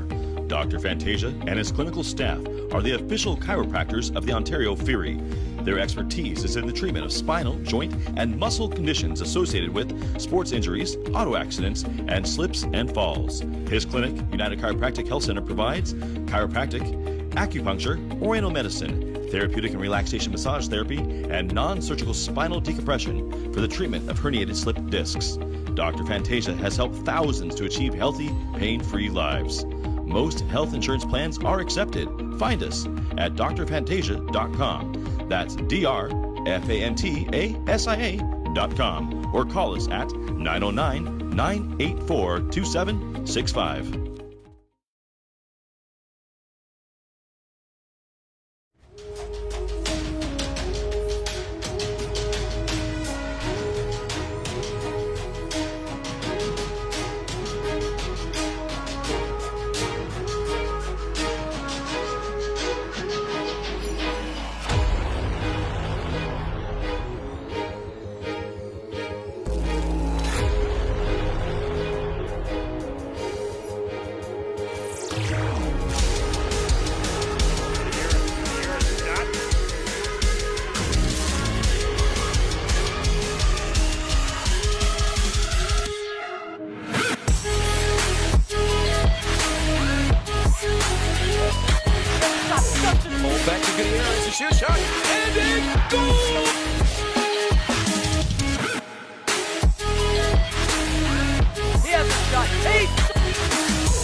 Hello to all of you out there in Facebook land. We are back from Toyota Arena for halftime. Joining me, Craig and Philly. Gentlemen, what an intense first half that was. San Diego on top by 3 goals. The score is 4-1. I thought it was a wild start to this game, Philly. Really both teams kind of banging around, everybody running around like the proverbial chicken with their heads cut off. The ball was bouncing, the ball was doing funny things, but the Sockers get that early offensive burst, those 3 goals. Quite frankly, since then, it's been that San Diego Sockers 2021 torture memo that we've talked about. 12 shots to 2 in the second quarter. The Fury outshot the Sockers. The Fury are knocking on the door, much like a used car salesman would try to sell an unsuspecting customer a used Toyota. It's an unbelievable thing. They are knocking on it. Look, it's a matter of time before the Ontario Fury do what they have to do. They've seen themselves in this position. They've been down in big games. There's no reason why they can't turn things around and take care of business. There's one of 2 assists for Tavoy Morgan in the first half. Both of them were brilliant. That one to Escoto for the nasty chip. Speaking of nasty, Iran Pollo Ruiz with an incredible goal into the upper right corner. He has been on fire in Ontario during these playoffs. The Fury get back into it. They were, as you mentioned, knocking on the door. Gonçalves finally opens that thing a crack with a beautiful shot into the upper left corner. His first goal of the playoffs after having 4 assists to make it a 3-1 game. Moments after that, Boris Pardo went down with a back injury. But the Sockers, after withstanding multiple minutes of attack, come through with this clean counter. Morgan back to Pino. heads it in nice and easy to make it 4-1. And you mentioned it, Philly. Marcio Leite with an incredible run. He did so much hard work to set up that goal. Great ball movement, textbook finish. A lot of people training in the indoor game and the outdoor game can take a lesson from what they saw here. Completely wide open goal, and as a result of that, the Sockers are up 4-1. So 4-1 that score, but as we check the scorebook here, the Sockers have been outshot 19-8. Boris Pardo facing 8 of those shots and making 7 saves. 1 goes in, so that means 10 blocks early for the San Diego Sockers. They've been laying out very well. Meanwhile, when you look at the other side for Ontario, Clayson DeLima just 2 saves on 6 shots. Certainly the Fury want a little bit more. Not to say that any of those were shots you would have expected him to save per se, but they definitely want a slightly better performance. We're 30 minutes in the books, another 30 minutes to go. It's still anybody's ball game. The game is within grasp. The San Diego Sockers can't get too comfortable. The Ontario Fury need to go out there and do their pressure and press on. We've got 30 minutes left to go. We've got some intense matches. We got some intense progresses. We've got 30 minutes left of ball game left to go. Let's go downstairs where Panda is standing by. Oh, pardon me. I thought I heard interview. I'm wrong. It's the start of the half. Panda couldn't get to Nordberg because he's on the bench, guys. It's time to play ball. And here we go. It's time to get furious. It is Pollo Ruiz trying to put it through the legs of Israel Cisse. It's coming to Gutierrez. And a huge kick save from DeLima. Opens up the third quarter. Gutierrez trying to score his earliest goal of the playoffs. It's Craig, the prognosticator, once again calling Clayson out, saying he needs to step up with that foot he did to block that shot. Huge save to start the third quarter. 5-1 would look pretty high in terms of a hill for the Fury to climb. Not that any lead is safe in the indoor game. Wall-to-wall action every game, and thank y'all for joining us. Leite saw that one. Karam Childs trying to dig it out from Pacheco's toes. Now Morgan, opportunity for a second, and he scuffed his return pass and gave it back to the Ontario Fury. Chance for the Fury to break. The Stinson wizardry with the football. Over to Charlie Gonzalez. Chargo backheel pass. It comes over to Chargo. Now back, it's Gonzalez. Leaping save by Pardo. Got 2 paws on it. That shot had some mustard behind it. Taking a look at that replay, Stinson passes it to Chargo. Pardo with a heck of a hand on it. Thwarts that goal. That could have been 4-2. Pardo, good eyes. Oh, over the head of Felipe Gonzalez. Smart idea by Mitchell Cardenas. He could feel the runner next to him. Leo trying to step in with Felipe on the steal, but the foul is called instead, as Chargo made sure to go down and sell that one. What a fantastic hands-down save of the match so far there by Pardo just a moment ago. Oh, we got a Tweety Bird Yellow sighting. on Chargo. And are we looking at dissent for Charlie Gonzalez? Yes, sir. It must be said, boys, a very unprofessional card. You can't take that card in the final. Here's what he's upset about, apparently not getting carded there. He was looking for a blue. He was asking to be served a Smurf on Leo, but as a result of that, he is now seeing a Tweety Bird. And as a result of that, Chargo is in the box. And that means for the next 5 minutes plus any run of play until a whistle for a dead ball, Gonzalez is in the box. The personnel on the field remain 5-on-5, however, on a yellow card. Clean steal for a moment by Palmer. Santana steals it back. Ball's up in the air. As we've seen all night long, the ball hopping up in the air. And at midfield, it comes down, and it's Tayu. Bumped off it by Santana. Play on, apparently. Nelly works his way around Gonsalves for a moment. He's 42. He has to slow it down. And it goes back to Guerrero Pino. AJ, nothing but a number, Craig Elston. We all know that. I thought that until I turned 42, and then I started to feel a little different. Now I'm 48, and I feel worse. Here's Escoto. Back over to Jeff Hughes, and now Gonsalves, who has the goal for the Fury tonight. 4-1 the score, our halftime score. Escoto back to Leite. Now the whistle goes on Thiago. The Sockers are angry, but I don't think they'll get a yellow card for it. Looks like he threw him in a headlock there for a second as he was going to the ground. Thiago lucky to not see a Smurf himself. First 2 minutes crawl off the clock here. 32 complete, 28 to go here at Ontario's Toyota Arena. And the push by Uzi had to be called. Uzi is arguing with Rich Grady. Morgan still down, holding his chops.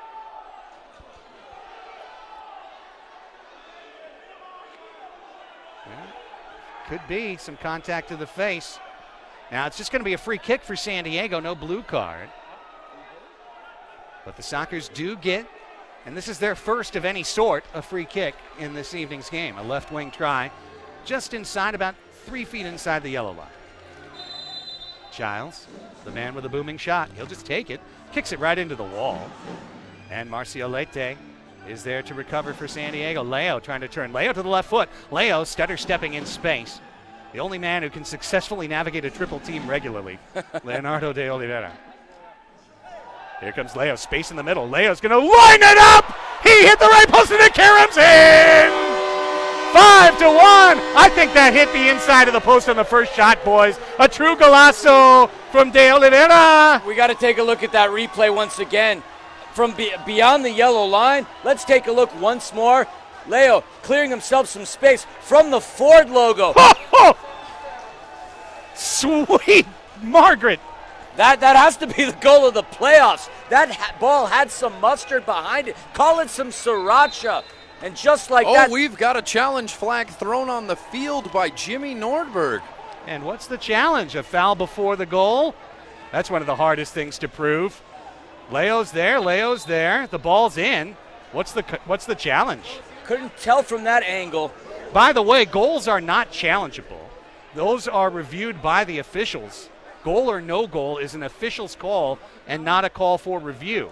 Well, guys, it was really hard. I can understand them reviewing it, but watch this again. Looks like he's... That's it. Right there, it's in.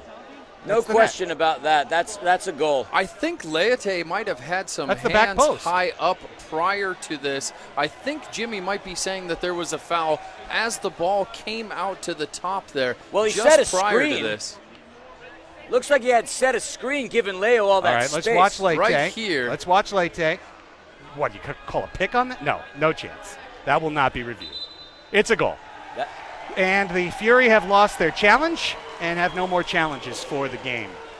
So a heck of a golazo. Yeah, that was an attempt, and it really is, I think, of all the various permutations the MASL has put together of things you can challenge, it's kind of the, weaselly isn't the right word, but it's the weakest of the group is trying to find a foul on the play that would take a goal away.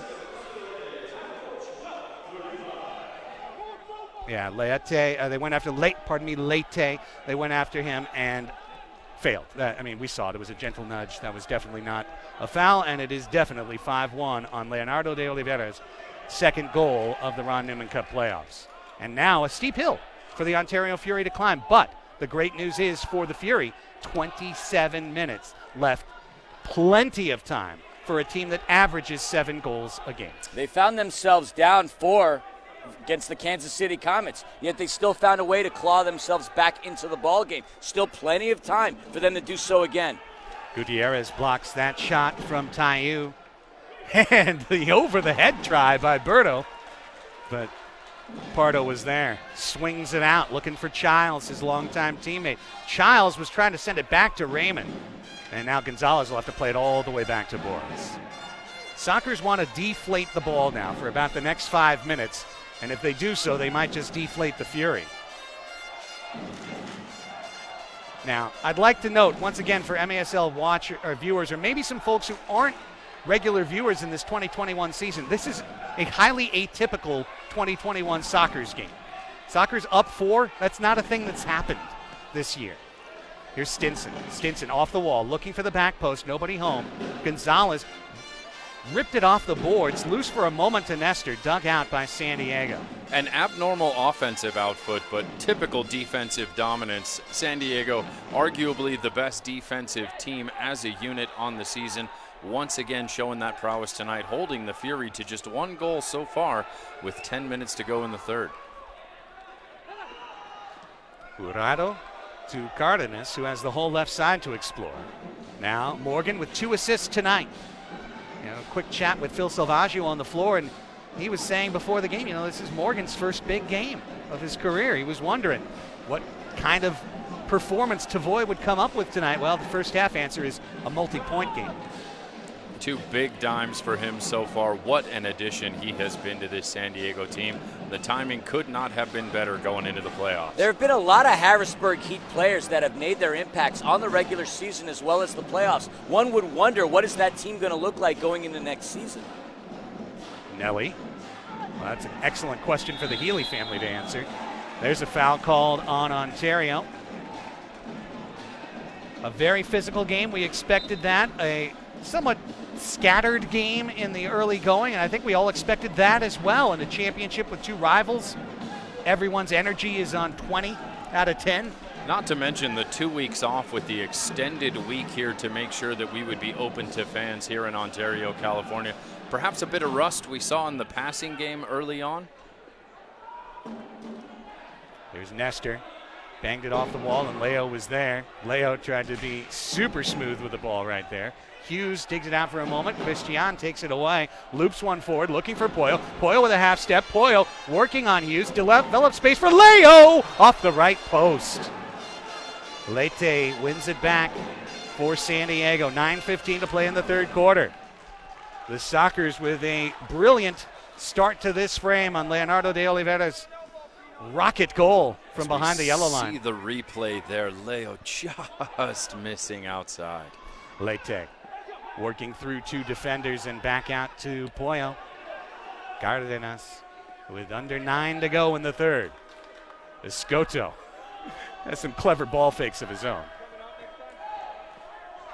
And the ever-steady veteran, number 77, steps off. Ben Raymond steps in as Escoto looks to work the ball forward for San Diego. Through Cardenas. Chipped by Pardo, and here's Childs battling Cisse, 2 former U.S. teammates. Out to Raymond. Raymond cuts it. Poyo off the wall. I think De Lima got a piece of that. Now Childs back. He hits high frame. Farber working it loose off the wall. Poyo saw it skittered past his toes. De Lima showing right there why he was voted the goalkeeper of the year. He had an outstanding save on that shot. Taking a look at that replay once again, Cisse turns the ball over, and that's not the one we were talking about, but it comes off the boards. Clayson De Lima, a heck of a save, keeping the Sockers off the board for the 6th goal of their potential 6th goal of the game for them. 7 minutes done in the third and 8 remaining, approaching the officials' timeout for the third quarter. Sockers have the only goal of the quarter from Leo. Gonsalves wants to change that, cuts to the middle, and a great open look denied for Pacheco. Could not bring that ball down. With that, we are going to take a look at this save one more time here as the ball comes down to the corner. We see it come out and just gets a foot on it, does De Lima, as the ball flings its way up over the goal and back out. And with that, we are going to go ahead to our first time out here of the third quarter. We'll be back right after this. Welcome to Ontario International Airport. Located in the heart of Southern California's Inland Empire, ONT is the travel hub for over 10 million residents and the perfect place to launch your SoCal adventure. If you're planning a theme park visit, a beach vacation, or a retreat into the mountains, ONT is in the middle of it all. Visit us and find out why ONT is becoming the world's airport of choice by caring for what matters most, you. Should have seen this coming. A stampede unleashed 55 years ago, built for freedom, power, and rebellion. And just when you think you know where they're going, they do something unexpected. Something that moves us all forward and holds nothing back. The all-electric Mustang Mach-E, the newest member of the family. If your child wants to play soccer at the next level, Soccer Sam is here to help. Soccer Sam's soccer stimulus support can financially assist families in need to help pay for soccer clubs or camps. Email your story to soccersam@soccersam.com for consideration. Don't let financial hardship deter soccer development. Tell us why you are a deserving candidate for the Soccer Sam soccer stimulus support. Email soccersam@soccersam.com today. Feel the kick. Soccer Sam's stimulus extended to this broadcast. We thank Soccer Sam for giving us free coverage of the Ron Newman Cup Finals on Facebook. 5-1, the San Diego Sockers leading the Ontario Fury. Third quarter, Felipe Gonzalez to Tavoy Morgan, plays it back through the middle, and Pacheco took away what could have been a potential third quarter dagger right there. Felipe Gonzalez not really on the ball, but Pacheco was there to take it away. Back-to-back goals by the Sockers at the end of the second quarter and the start of the third. Guerrero Pino and Leonardo de Oliveira. And Leo's goal, a smasher. Cardenas gets that ball out, back to Felipe Gonzalez. And Marcio Leite. Leite, a step on Hughes, drops it back to his Brazilian Leo. That was the tandem that teamed up on that last goal. Leite got the assist on Leo's blast, his second of the playoffs, as mentioned. Now Berto and the Fury trying to build something up from the back. Gonçalves has their goal tonight. Chipped by Berto. Still loose. Tayu kick save. Pardo. And a big one. Back down to Tayu. Gonçalves has to recover in offensive midfield. Stinson, 6:40 in the third. Tayu wants to get it going. Big Frank. Leite on him. Back over to Gonçalves. Leite and Tayu, and that's a hand up on Escoto. Both players down and holding their chops. Fouls on Gonçalves. Just something to note, guys. The last time the Ron Newman Cup Finals were played, as we take a look at this, Leite and Tayu were the head-to-head defensive matchup. Marcio in Milwaukee and Frank in Monterrey. Now we've got a flag, a challenge flag thrown by the Sockers. They're trying to challenge this to a blue card, gentlemen, saying that it was contact above the shoulder on Brandon Escoto, who continues to favor his nose. He says it's a punch to the nariz. This one of those rare versions where the challenge flag being thrown trying to escalate a foul on the field to a blue. That would mean a foul would have had to have been called in this case, would it not? So that means I believe a foul had to have been called against Thiago Gonçalves to begin with, and San Diego asking that to be elevated to a blue. So we'll take another look at this, boys, and okay, yeah, yeah. Right, watch this right here, next frame. One frame forward, that backed up. And you'll see right there, the hand to the face. Hand to the face, without a doubt. That maybe got a little bit of the eye, but I believe that this could be elevated. Well, you mentioned it before the game, but power play kills have been a Achilles heel for this Fury side. Can San Diego step in and make this a 6-1 game, which would certainly be quite the dagger at this point when the Fury need to fight their way back in if they're going to have any chance of pulling ahead in the fourth. You see on our broadcast, great job by Mike Cepeda in the booth to show you that hand to the face. What I was giggling while you were talking, Jonathan, is that Kia Depina, who's over there reviewing with Rich Grady, both Israel Cisse and Craig Childs, the captains, were approaching that semicircle, and Kia told them not only to back off, but to really back off. Like, no, further. Go. Get away. We're going to review this on our own. And the penalty itself is warranted. As you had alluded to earlier, it's the Ontario Fury who are having a tough time killing that penalty. Over the course of the regular season, that was an Achilles heel. Over the course of the playoffs, it didn't get any better. Their penalty kill was right around, the 44% mark. If the San Diego Sockers can get the power play, they could put some more damage on the Ontario Fury here in the third quarter. And remember, it was on this very field. And I'm not saying that this play exactly rises to that level, but that a review of a foul above the shoulders led to Craig Childs getting a red card. Here comes the decision. They're going to bring the captains together, and the blue card is shown. Serve the Smurf. Both players.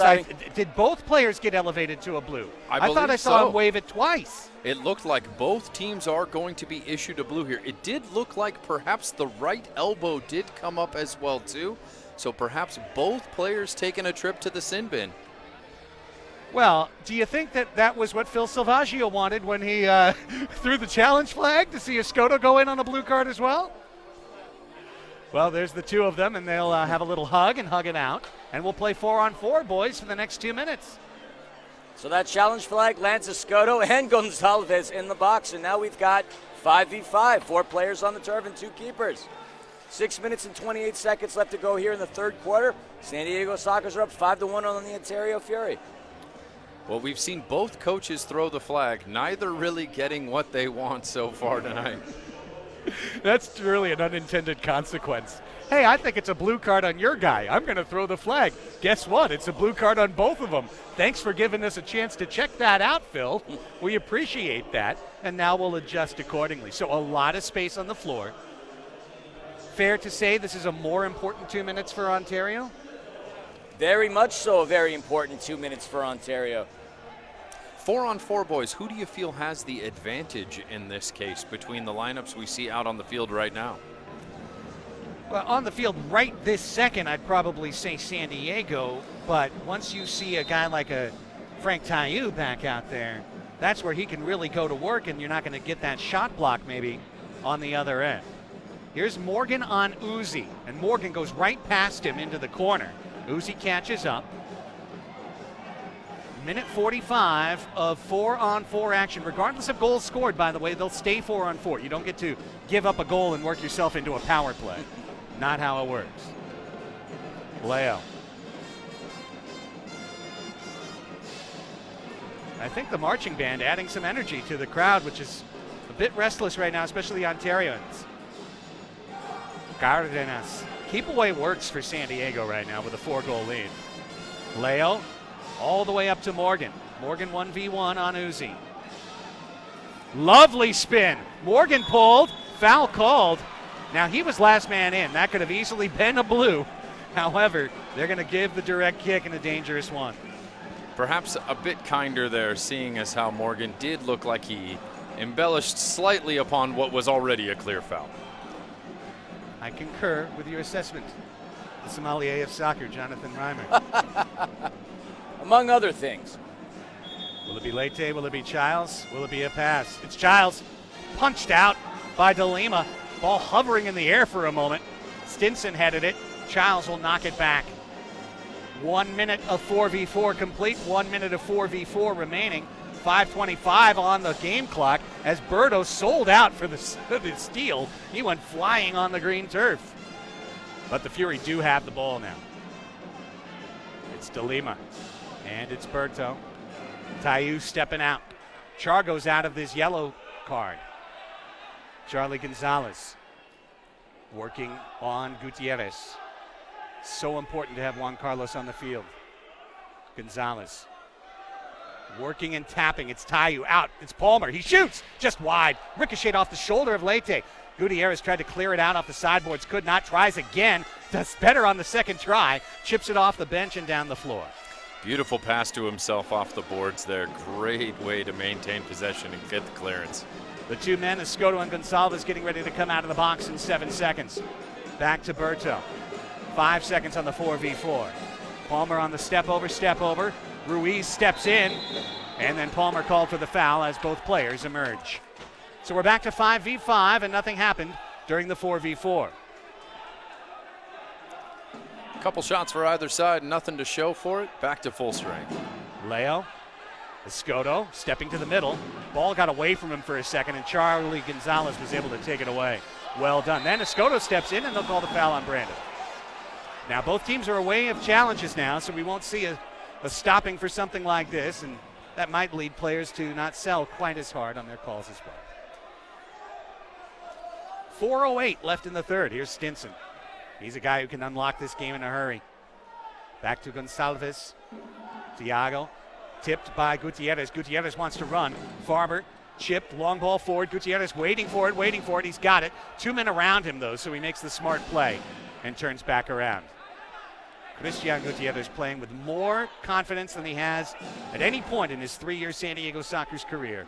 This might be the playoff where finally the Sockers got the player that they dreamed of when they signed him away as a free agent from El Paso before 2018-19.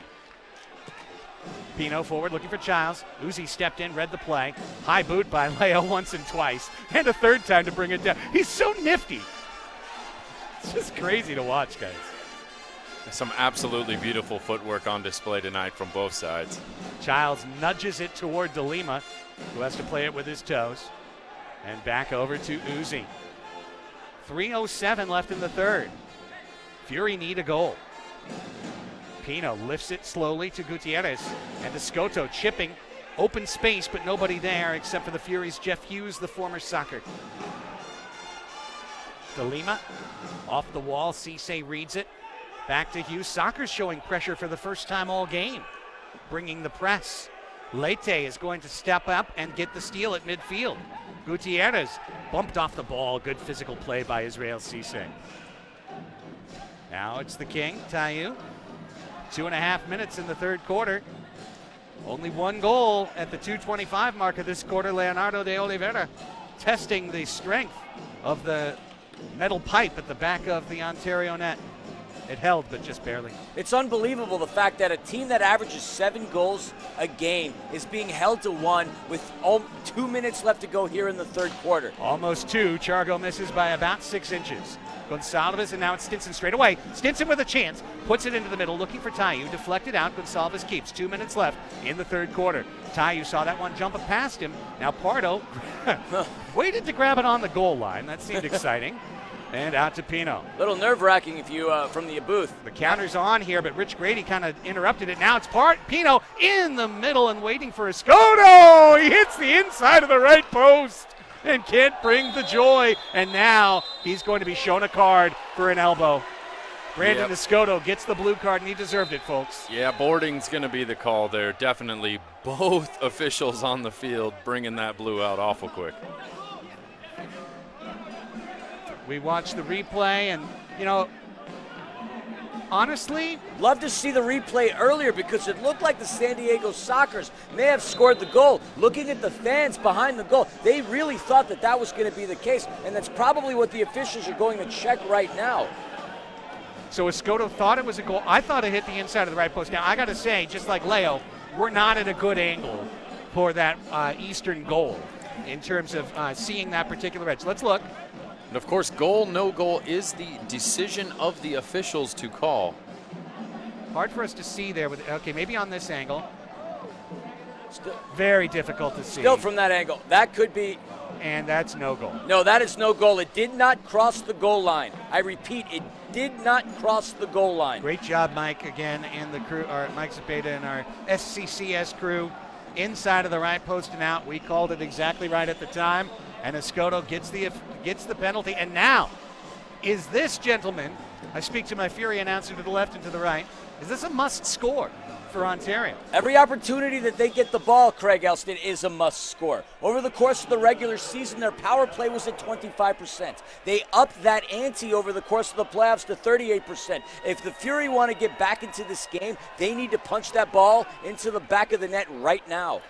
Tayu off the wall and chested by Pollo to Pardo. 1:20 in the quarter, 1:40 on the penalty to Escoto. Gutierrez steps through. He's got a 2v1. He chips it wide for Pollo. Couldn't get a direct pass to him. And Stinson steps in.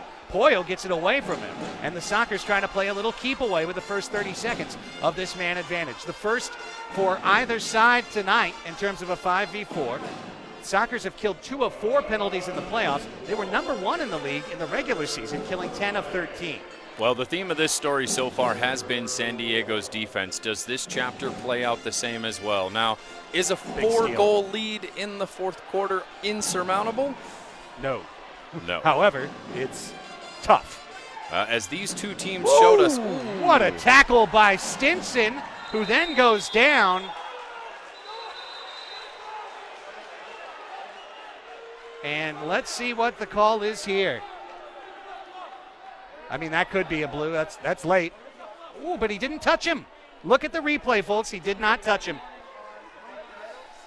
Fantastic camera work tonight. Hats off to the boys in the booth. We've been getting some great angles on these big moments. Mike Zepeda taking care of business here on that instant replay cam. That shows you right there, guys, why this is such a tough sport to officiate. How can you is that a late tackle? Is that no touch? So hard. And in real time, virtually impossible to see. And the Sockers get the ball. 35 in the quarter. The power play's halfway done. This will be a free kick for San Diego. This is one of the situations where you don't want to get too squirrely if you're the Sockers and bring offensive players on the floor, because the free kick misses, the next thing you know, you're running back the other way shorthanded. In fact, sometimes even this close, you might just play it back. With a 4-goal lead, is defending the lead more important than going for the goal? That's the decision Salvaggio has to make right now. Will Christian just put his laces into this one? Will he try and feed Gonzalez, or will he play it back? He'll put his laces into it and score! Golden Gutierrez bombs it in! Might that be a dagger? A short-handed goal. It's 6-1. He's having an unbelievable postseason. Over the course of the regular season, he only had 2 goals. Coming into this game, he had 3. Christian Gutierrez, really the difference maker for the San Diego Sockers team over the course of the entire playoffs. Hats off to him. He is playing absolutely fantastic soccer, and as a result of that, he puts his team up 5 goals. It is 6-1 for the San Diego Sockers against the Ontario Fury here in Toyota Arena with 32.8 seconds left to go in the third quarter.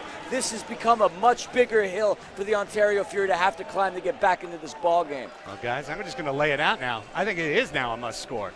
And there's 54 seconds left on that power play. You get that power play, you change the momentum of this game. 30 seconds in the quarter. Hughes to Gonzalez. And Chargo measuring. Felipe Gonzalez kicked it away. No relation. Hughes into the middle. Kicked away, but there's Tayu right on time. Happy birthday, Frank Tayu.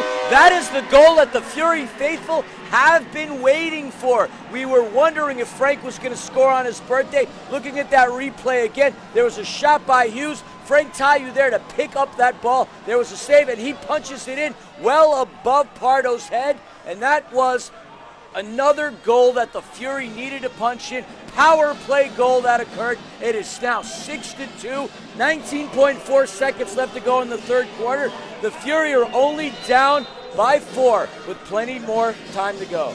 Dare I say, did he put that ball top shelf where Grandma keeps the cookies? He sure did. Where have I heard that comment before? Yeah, where's Vassos and Bergerud when you need them? They're watching. We all know they're watching. Scotto Nestor, 5 seconds. Needs to put the shot up right now if he wants to score it. Leite will knock it down, and that's how the quarter comes to an end. 2 goals for San Diego, but once I'm on fire with these announcers jinxes tonight. Once we said it was a must score for Ontario, the Fury said, yep, you're right, Craig. And Frank Tayu bangs it in from Hughes at 14:41. 15 minutes left to play in game 1 of this best-of-3 series, Jonathan. And wow, Sockers have looked good. Absolutely. We have seen a 4-goal lead dissolve in the fourth quarter between these two teams already this year. So, folks, don't go anywhere. This one is far from over. As we are going to head to break, and we will be right back with you for some fourth quarter action in this Game 1 of the MASL Championship Series.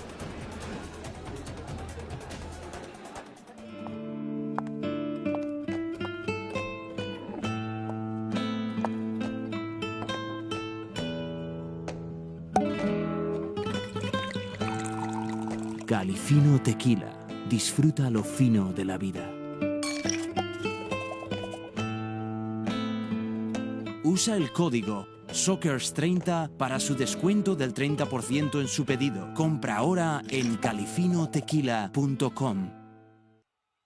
Every year, cities provide Chaffey College with new students, and in return, we provide them with thousands of graduates. They are our local leaders, pilots, nurses, and more. Chaffey College supports more than 7,800 jobs in the Inland Empire, contributing nearly $600 million to our local economy. Our students are prepared to transfer to four-year universities and are job-ready.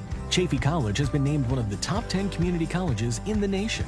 Chaffey College, improving lives and communities through education. Everyone deserves a safe, clean place to call home, where children can grow and thrive.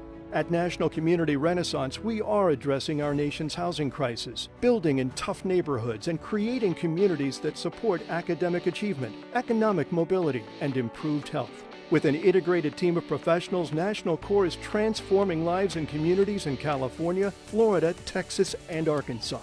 To learn more, visit nationalcore.org.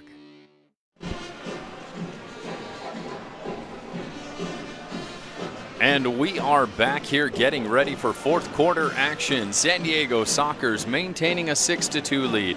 Philly, What does Ontario have to do to get themselves back in this match? And dare I say, maybe just score some goals? I mean, scoring goals is the obvious answer, but they need to press, and they need to press, and then after they're done pressing, they need to press some more. If there's anything that Ontario Fury does well, is press. They are the well-conditioned team. They need to attack that goal. They need to press the defense. They need to press Pardo. They need to score, and that's what needs to happen. This is not an unthinkable hill that they can do this. They've been down before.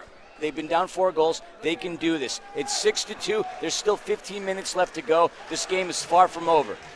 The Sockers will get the ball to start the fourth quarter. They switch sides. San Diego running right to left, and the Fury left to right. And I always forget that our cameras are on the other side, so the Sockers will run left to right on your screen, and the Fury right to left. Here's Morgan. Chipping it back. Pollo, and immediately a save off the ground by De Lima. Leonardo de Oliveira stepping over the ball, and I do think it's fair to say that one more goal for San Diego could be a killer. Leo, speaking of pain, suffering some at center circle right now. Another thing that tends to happen when games are on this type of scoreline, the physicality goes up and up. Well, and certainly as this game has gotten away a little bit, the Fury are starting to get a bit chippier. Hopefully they can maintain here, and we can see ourselves a clean fourth quarter. The only power play has been for Ontario, as Brandon Escoto got whistled for that somewhat silly blue card. Both teams able to convert on that power play. Good point. Guess the Sockers will take that. Here's Leite back to Cardenas. Pardo ball at his feet. Nice steal. Stepping in. George De Leon. And the rebound's loose for a moment. Spins back to De Leon. He's thinking. He's shooting. Deflected. And Pardo hangs on to it. What a game Boris Pardo has played tonight, boys. I tell you, from thinking he might have to step out of this game since he's come back. Oh, Look it's out. turnover. Turnover. It's De Leon. And Leite steps in. Then the shot by Hughes is high. That's the type of veteran leadership that the Sockers brought Marcial Leite from Milwaukee for, is in those moments of panic to always be calm. It's Pardo, and it's a throw out, and 1 minute's off the fourth quarter clock. That clock, the ally of the Sockers right now, with a 4-goal lead. We had yet another Childs and Uzi tangle. That imbroglio continues. Back out to Pino and Santana. This is what the Sockers want to do. They want to be Barcelona. They want to possess bleed time. Gutierrez stepping in. Why not take a shot? You're golden. Shot was knocked away. Pacheco, Nelly, kept thinking he'd have the tiptoe pass. Instead, Stinson's going to come down with this on left wing. Roll and shoot, and the block by Pino. Sockers definitely bringing their block game tonight. My goodness, it seems like virtually half of Ontario's shots are getting blocked before any chance for Pardo to get a hand on it. Got to agree with you. And same thing we saw in that second game against Florida, 19 blocked shots. Sockers have got to be up there again tonight. It's going to be a little rug burn for the boys as they head back to San Diego tonight. Well, actually, they're staying in a hotel here in Ontario. Came up last night, and they'll be under the watchful eye of athletic trainers Paul Savage and Anne-Marie Alf over the course of the evening. As Element pops up once again on the screen, we'd like to thank our sponsors here in Ontario. Thank you to the kind folks at Element for supporting indoor soccer here in Ontario. Stinson. Across to Cisse. With Boyle on him. Berto says, I don't like the way you guys are shaped up right now. Let's get the ball to Frank. Tayu with Nelly on him. Frank Tayu. Good defense by Nelly, taking the ball away from King on his birthday. I got some Sockers fans cheering down in the stands behind Pardo's goal. Third minute gone in the fourth quarter. Tayu outside the yellow line, finds Stinson with a chance, turning to right, back to left. Look at the clever footwork. Tepete long ball, blocked by Pino yet again. Felipe Gonzalez, the counter is off as Farber chips it to the middle of the floor and the wrong team. You got to credit that San Diego Sockers defense. Once again, they are thwarting the Ontario Fury from getting a clean shot on Boris Pardo. To Pete, to Gonzalez. Jose Gonzalez. Slightly errant pass. George De Leon does well to knock that one down. Jeff Hughes all of a sudden finding himself at target. Where am I and how did I get here? He thought to himself for a second, and then he gets off the floor. Well, you didn't think target forward Jeff Hughes at the beginning of tonight's match? Who's Pacheco? I mean, it's, back in Cincinnati for the 1790 Express, when he was MVP of the PASL. Here is Frank Taillou, just wide, and bicycled out by Felipe Gonzalez, and the 4th minute is expired. And looks like Pardo is down once again. Oh, looks boy. like that back. And here we have athletic trainer Bill Savage heading back out to give a look at him. Well, as Paulie comes out, let's see what happened to Pardo here. We watch again. Last time it was a non-contact spasm. This time, keep a close eye. I mean, Jeff Hughes brushed his leg. You never know what will affect a back injury, but... Didn't look like there was much in that from Hughes. Not sure. No, not a lot. Not a lot at all. A knee to the back of the hamstring, perhaps. Enough to cause a pause in the action. And it does look like he's coming out. Wow. Wow. What a huge moment in this game. Boris Pardo playing one of the best games of his year. And the injury is just too much, and it's William Venzela on now to be the closer. As a Sockers fan, that's still not something that you would be nervous about. Yes, Boris Pardo having an outstanding game, but you got William Venzela, one of the best keepers in the game, on loan from the Baltimore Blast. A keeper that had the same goals against average over the course of the playoffs as Boris Pardo did, 3.98. It still seems like a safe bet for the San Diego Sockers having Venzela in the back of the net. It is, however, he hasn't had any time to warm up. He hasn't had any time to see a ball. He is ice cold off the bench right now. In fact, he's trying to get his legs and hips activated as the ball's in play. So now's the time for the Ontario Fury to strike. If there ever was a time, now is the time. Yes, sir. A huge play in this game. Now, Poyle goes for the steal. Stinson gets it. Back to Cisse. His shot! And it just missed. Barely missing. Nestor was there. The ball clipped the crossbar and came down. And we're playing on with a counterattack available. Farber's running. Leo's ahead of him. It's Leo. Waits for the defense to wash. Finds Poyle in the middle. Poyle shoots! He hits the left post. Could have been a dagger for San Diego. 10 minutes left in this game. It's Berto. Bumped, and the foul is an easy one to call. Foul on Leo. Looking at that replay once, or not. There it is. And it's one that you could call from the 300 level quite easily. Yep. Even up here in the Eagles' Nest, we did see that happen. Not that there was anywhere for Berto to go. Looks like he was, rest of his team caught in a line change there. No one to bring the ball out to. De Leon and now to Pete. Jeff Hughes doing work on Leite. Leite did the work. He steps in and gets the steal. Loose in front of the Sockers bench. Leite on the run. Leite on the attack. Puts it to the middle and a save of a goal. Denied by Pacheco. Or was that Gonzalez down low? That was Gonzalez. Let's take a look at this one more time. Outstanding defensive effort.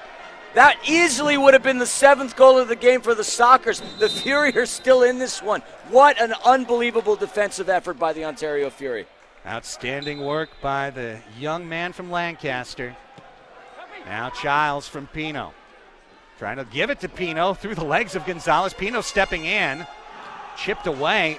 First time out there for Christian Alvarado. Haven't seen him the whole game, and now he's there.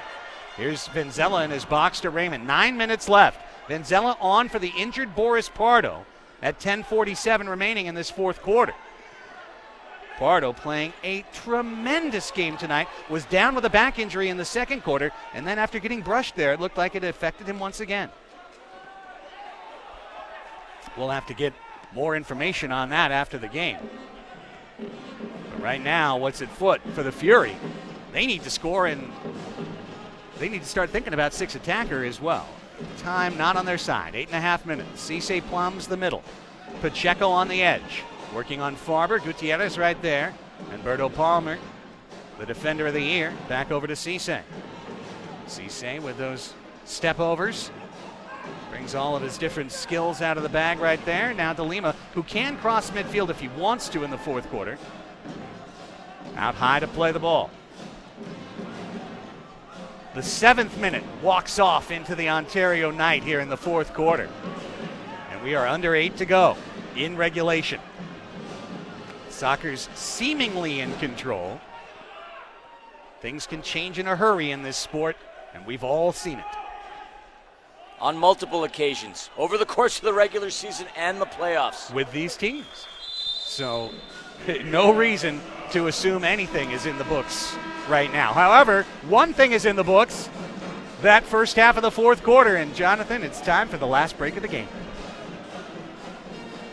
So let's take it. 6-2. The Sockers lead the Fury. You're watching the Ron Newman Cup Finals on Facebook.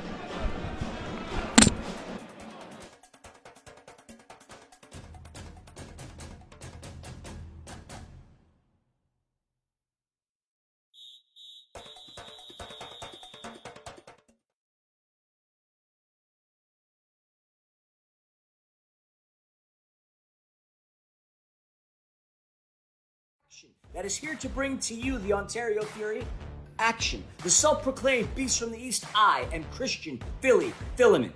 And always fine with a glass of wine, I am the better half of this dynamic duo. I am Amanda the Panda Filament. Wine and the better half. You've really outdone yourself today, Panda. That's right, and we are your Ontario Fury podcast. Everybody stand, everybody wave your hands. We the 7th man, Ontario fans.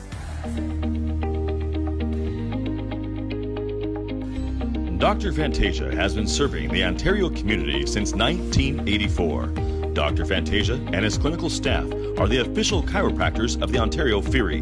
Their expertise is in the treatment of spinal, joint, and muscle conditions associated with sports injuries, auto accidents, and slips and falls. His clinic, United Chiropractic Health Center, provides chiropractic, acupuncture, oriental medicine, therapeutic and relaxation massage therapy, and non-surgical spinal decompression for the treatment of herniated slip discs. Dr. Fantasia has helped thousands to achieve healthy, pain-free lives. Most health insurance plans are accepted. Find us at drfantasia.com. That's drfantasia.com. Or call us at 909-984-2765. And we are back at beautiful Toyota Arena here in Ontario, California. Soccer's maintaining a 4-goal lead, 7:39 left in the fourth. Time is slipping away, and perhaps that extra attacker bound to enter the pitch soon, gentlemen. Greg Elston along with Christian Philly Filament. You just heard the voice of Jonathan Reimer right there. We'll be back with you Sunday at 3 o'clock for the conclusion of this series. Here's Israel Cisse. Back to Stinson. A long shot kicked out by Venzela, his first test of the night. Gutierrez, the counter is on and big time. Gonzalez with Farber ahead of him. Gets it to Farber. Farber shoots. And De Lima makes the biggest save he's had tonight. That would have ended things for all intents and purposes. And they're not out of the fire yet. Tayu trying to work out of the defensive zone. Massive save right there by the keeper of the year, De Lima. Huge, huge moment to keep the Fury in this game. De Lima delight once again. It could have been 8 with the 2 saves that he made over the course of the past 3-4 minutes of action. He's keeping them in the game. Goalkeeper of the year, and there's a reason for it. Saves like that. With 6:40, let me get a time from you guys. At what time should the Fury go to 6 attackers? Now. At the end of the day, it's now. They need to do anything they can to go ahead and put themselves in the scheme. They're down by 4, 6 minutes and 28 seconds. They have the offensive firepower, but they're not getting clear shots because of that stingy San Diego Soccer's defense. Here's Stinson off the wall, and Tayu wasn't on the back post where he would have liked to have been. This one chips into the middle as that familiar old chant from the 80s of Sockers rings through Toyota Arena. It's unbelievable looking at the score right now. A team that averages 5 goals a game and a team that averages 7 goals a game. The Sockers are the outliers, and it's the Fury that have been the underachievers today. There it is. With 6 minutes, the 6th attacker is Jeff Hughes. Jeff Hughes has come on. The goal is empty to our left and to your right on the broadcast screen. And now a 6-attacker situation for Ontario. The last time the Fury did this, they scored 2 goals in 2 minutes in Kansas City to turn a 6-4 deficit into a 6-6 tie. Well, it's going to take 4 goals in 5.5 minutes if this game is going to continue on. Ooh, Pacheco takes a hit foul to the face. off the ball because Leo is ready to roll to a chip and probably a goal. Free kick for Ontario. This is a big one. He definitely got him. Pacheco was not embellishing that call. He took a hit to the face. Benzella sets his defense. Gonsalves, who has a goal tonight, chips. Stinson kicked away. Benzella was on position. Remember, no goalkeeper. Pollo and Tepete got a touch on that ball to deny an empty netter for Pollo. Now, it's Hughes in the kitchen. He was hot for a second. It comes out George De Leon. Out to Gonsalves. Stinson now. Approaching the 5-minute mark. It is Jeff Hughes and Gonsalves in the final 5, presented by Calafino Tequila. Here is Stinson to Gonsalves, and now Tayu with space. Tayu in the middle, plays it back to Stinson. Gonsalves, Hughes says, I want it.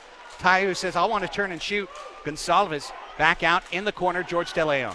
4:40 left to play. Stinson coming up is Raymond. Now, there's the shot, blocked away by Pino. Tayu tries, Pino's there again. Tayu's going to fluff his pillow tonight, and Guerrero's going to be on the other side, JR.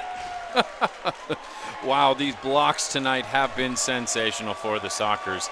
They are definitely giving their keepers a hand tonight. Stingy San Diego defense. We see Sonny down on in the stands hyping up the San Diego Sockers faithful. Pino may not be fit to wash his sandal, but he will tie the shoe of William Vanzella. For a keeper who came out cold, he looks very warm coming into this game. William says, well, you did the right. Now how about the left? the pressure was off. Got to make sure it's even, you know? Oh, man. Tying two shoes. He got a Gatorade break as a result of that. You know, Guerrero Pino, guys, a player who didn't have a great regular season for the Sockers, but he was the captain of the WMF World Cup team in Mexico. He showed everyone his leadership there, and I think he's shown everyone his leadership tonight on the floor. He's had 7 blocked shots in that semifinal win over Florida, the Game 2 win. And I don't know what the official numbers are right now, guys, but he's got to be pretty close. It has been a tale of 2 seasons for San Diego. Not many players really having an outstanding regular season, but certainly a laundry list that have stepped up here in the playoffs and finals. And there was DeLima. He had to come back in when the Sockers had possession. Now he's running off for Hughes to scamper back out onto the field. 4:15 left in this match. Time is not on the side of the Fury right now. They need a goal. They need it immediately. And then they probably need a couple more. That ball escaped everybody, and these are the type of mistakes the Fury can't afford to make. The Fury have not been able to maintain any kind of sustained pressure with this extra attacker. It is not looking good for them, but still a lot of left. Topete turning in the middle of the field. Tayu needed the second touch on that Ford logo. 4 blocks officially for Pino tonight. Stinson tried to feed the back post, and there was Leite to knock it out. Sockers defense has been strong. Look at Gutierrez on the run. Charlie Gonzalez gets there first. Great hustle by Charlie Gonzalez. 3.5 minutes to play. Charlie Hustle, he might have himself a new nickname. Hughes over to Stinson. Chargo coming up. Now it's Gonsalves. Gonsalves into the middle. Touch pass. Back to Hughes. Chips it into the middle. Cardenas was there and is able to just punt it away. Perfectly weighted ball to force Gonzalez down into his own zone. No one on the other end of it, sadly, for Ontario. 3 minutes and less now in the fourth quarter. The Sockers led 3-0 after 1. 4-1 was the halftime score. 6-2 was the end of third quarter score. And that's where we're at, boys. No scoring in this fourth yet. Gonsalves, Tayu's going to score. Yep. There you go. Frank Tayu, the birthday boy, scoring his brace. 6-3 for the Ontario Fury. Let's take a look at that replay. Charlie Gonzalez passes it off. And here we go, 6-3. Of all the people to leave unmarked in that location, Right. surprised to see Frank having that much space. Definitely looks like someone lost their man there, and San Diego has paid for it. 3-goal lead now with 2 minutes and 43 seconds left here in the fourth. DeLima back out in goal. Great ball movement by the Ontario Fury. Not many clear shots at goal that they had over the course of this game. That was one of those rare opportunities, and as a result, Frank Tayu capitalizes on that. First team All-League, as he's been so many times, a 4-time MVP. His injury denied him a 5th, I would say, this year, as he came out with 3 hat tricks to start the season.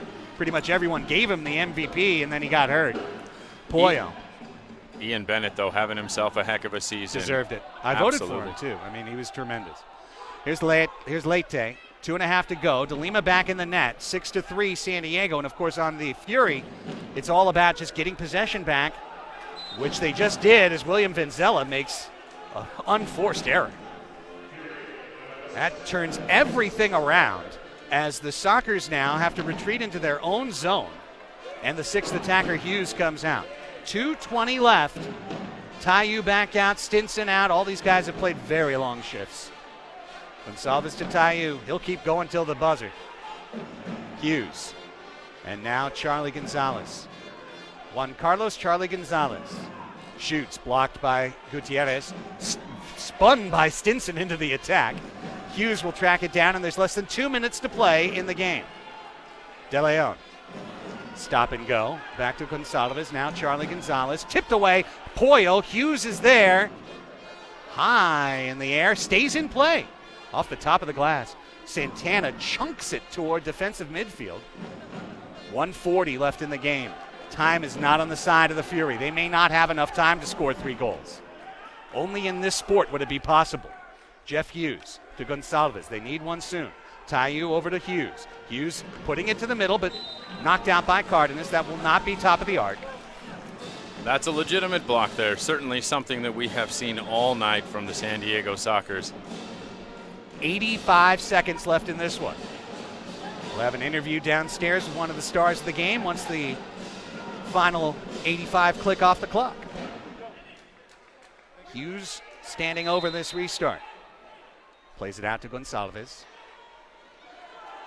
And it's Charlie. Look out! Venzella went flying trying to head that or swat that ball. Now Santana gets a touch. Nelson Santana tripped up by Gonsalves. And back out to Hughes. Lots of contact, but letting them play here with just 1:05 left here. Tayu. Now back out is Charlie. His shot blocked. Minute 60 is live at Toyota Arena. We're in the 60th and final minute.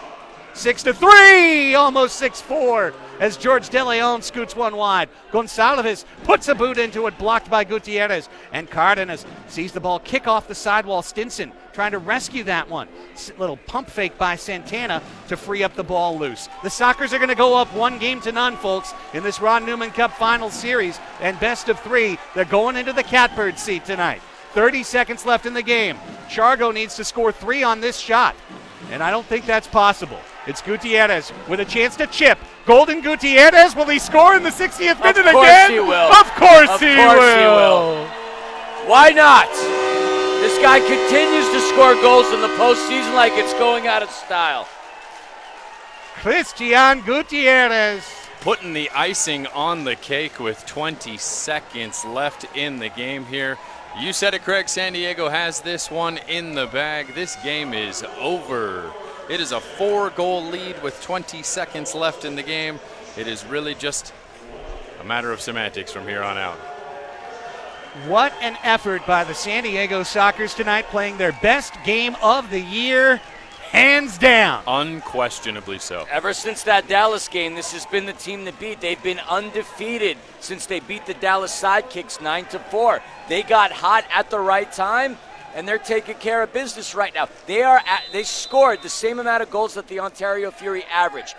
There's only one other game over the course of the year that they've scored more than this? And the Fury are going to admit the situation and allow the time to expire. In 5 seconds, this is a final score from Ontario's Toyota Arena. Game 1 of the 2021 Ron Newman Cup Finals, all San Diego. The Sockers jump out to leads of 3-0, 4-1, and 6-2, and they win this one 7-3. A dominant effort by the Sockers, who are now one step away from their 15th indoor championship, but their first ever in the Major Arena Soccer League. You got to tip your cap off to them. They played fantastic defense. They led the game over the entire time. The Ontario Fury were knocking on that door, but it was the San Diego Sockers that kept shutting that door and slamming that door shut. They did not allow the Fury to get into this ball game. They played a magnificent effort by them, and as a result of that, they go home, or rather the hotel in Rancho Cucamonga, up 7-3. Fury have their backs against the wall coming into Sunday. We'll have an interview down on the floor momentarily. Our Melissa May getting in position. She'll be luring in one of our soccer's stars from tonight. If we were to pick 3 stars from this game, guys, the first name that comes to my mind is Boris Pardo. Absolutely. Despite having to step out in that fourth quarter, he was dominant throughout the course of this entire game. And you have to say, hats off to these San Diego Sockers fans who have made that long drive up the I-15 today, and for the first time this year are getting to cheer on their boys in a victory. And what an absolute pleasure it is to see fans back in the stadium. We know for the Ontario fans who are here tonight, it might not be the return to the stadium they were looking for, but for those fans that have made the long drive up the freeway, great to see them getting a notice here from their players as they circle the pitch. So remember, this is a best-of-3 series. The Fury now know specifically what the task is ahead of them. They must beat the Sockers in a 60-minute game 2, and then come back and win again in a game 3 30 minutes later, a 15-minute mini game. It's a difficult thing to do. It is certainly not impossible. It's happened in this league. It's happened before. Baltimore has done it. The Fury could certainly do it. One last thing, though, and we're about to get an interview, I think, with Boris Pardo, who we have named our man of the match down on the floor. He is getting into position. When we come back, we'll talk about some injuries that definitely affected both teams, including the Ontario Fury down on the floor. But Boris Pardo is our man of the match. He stops 10 out of 12 shots. William Vanzella had 2 out of 3. And for a moment, it looked like we were going to get that interview with Boris, but actually the Sockers have formed a circle right now, a team circle at center field. So we'll wait just a moment, which allows me to take a second. And Philly, how much do you think the man on crutches, Maikon De Abreu, was missed in this game? A guy who logged in 14 goals over the course of the regular season, a guy who was just slightly behind Charlie Gonzalez in terms of offensive output. This is a big deal. Not having him in the match hurts the Ontario Fury.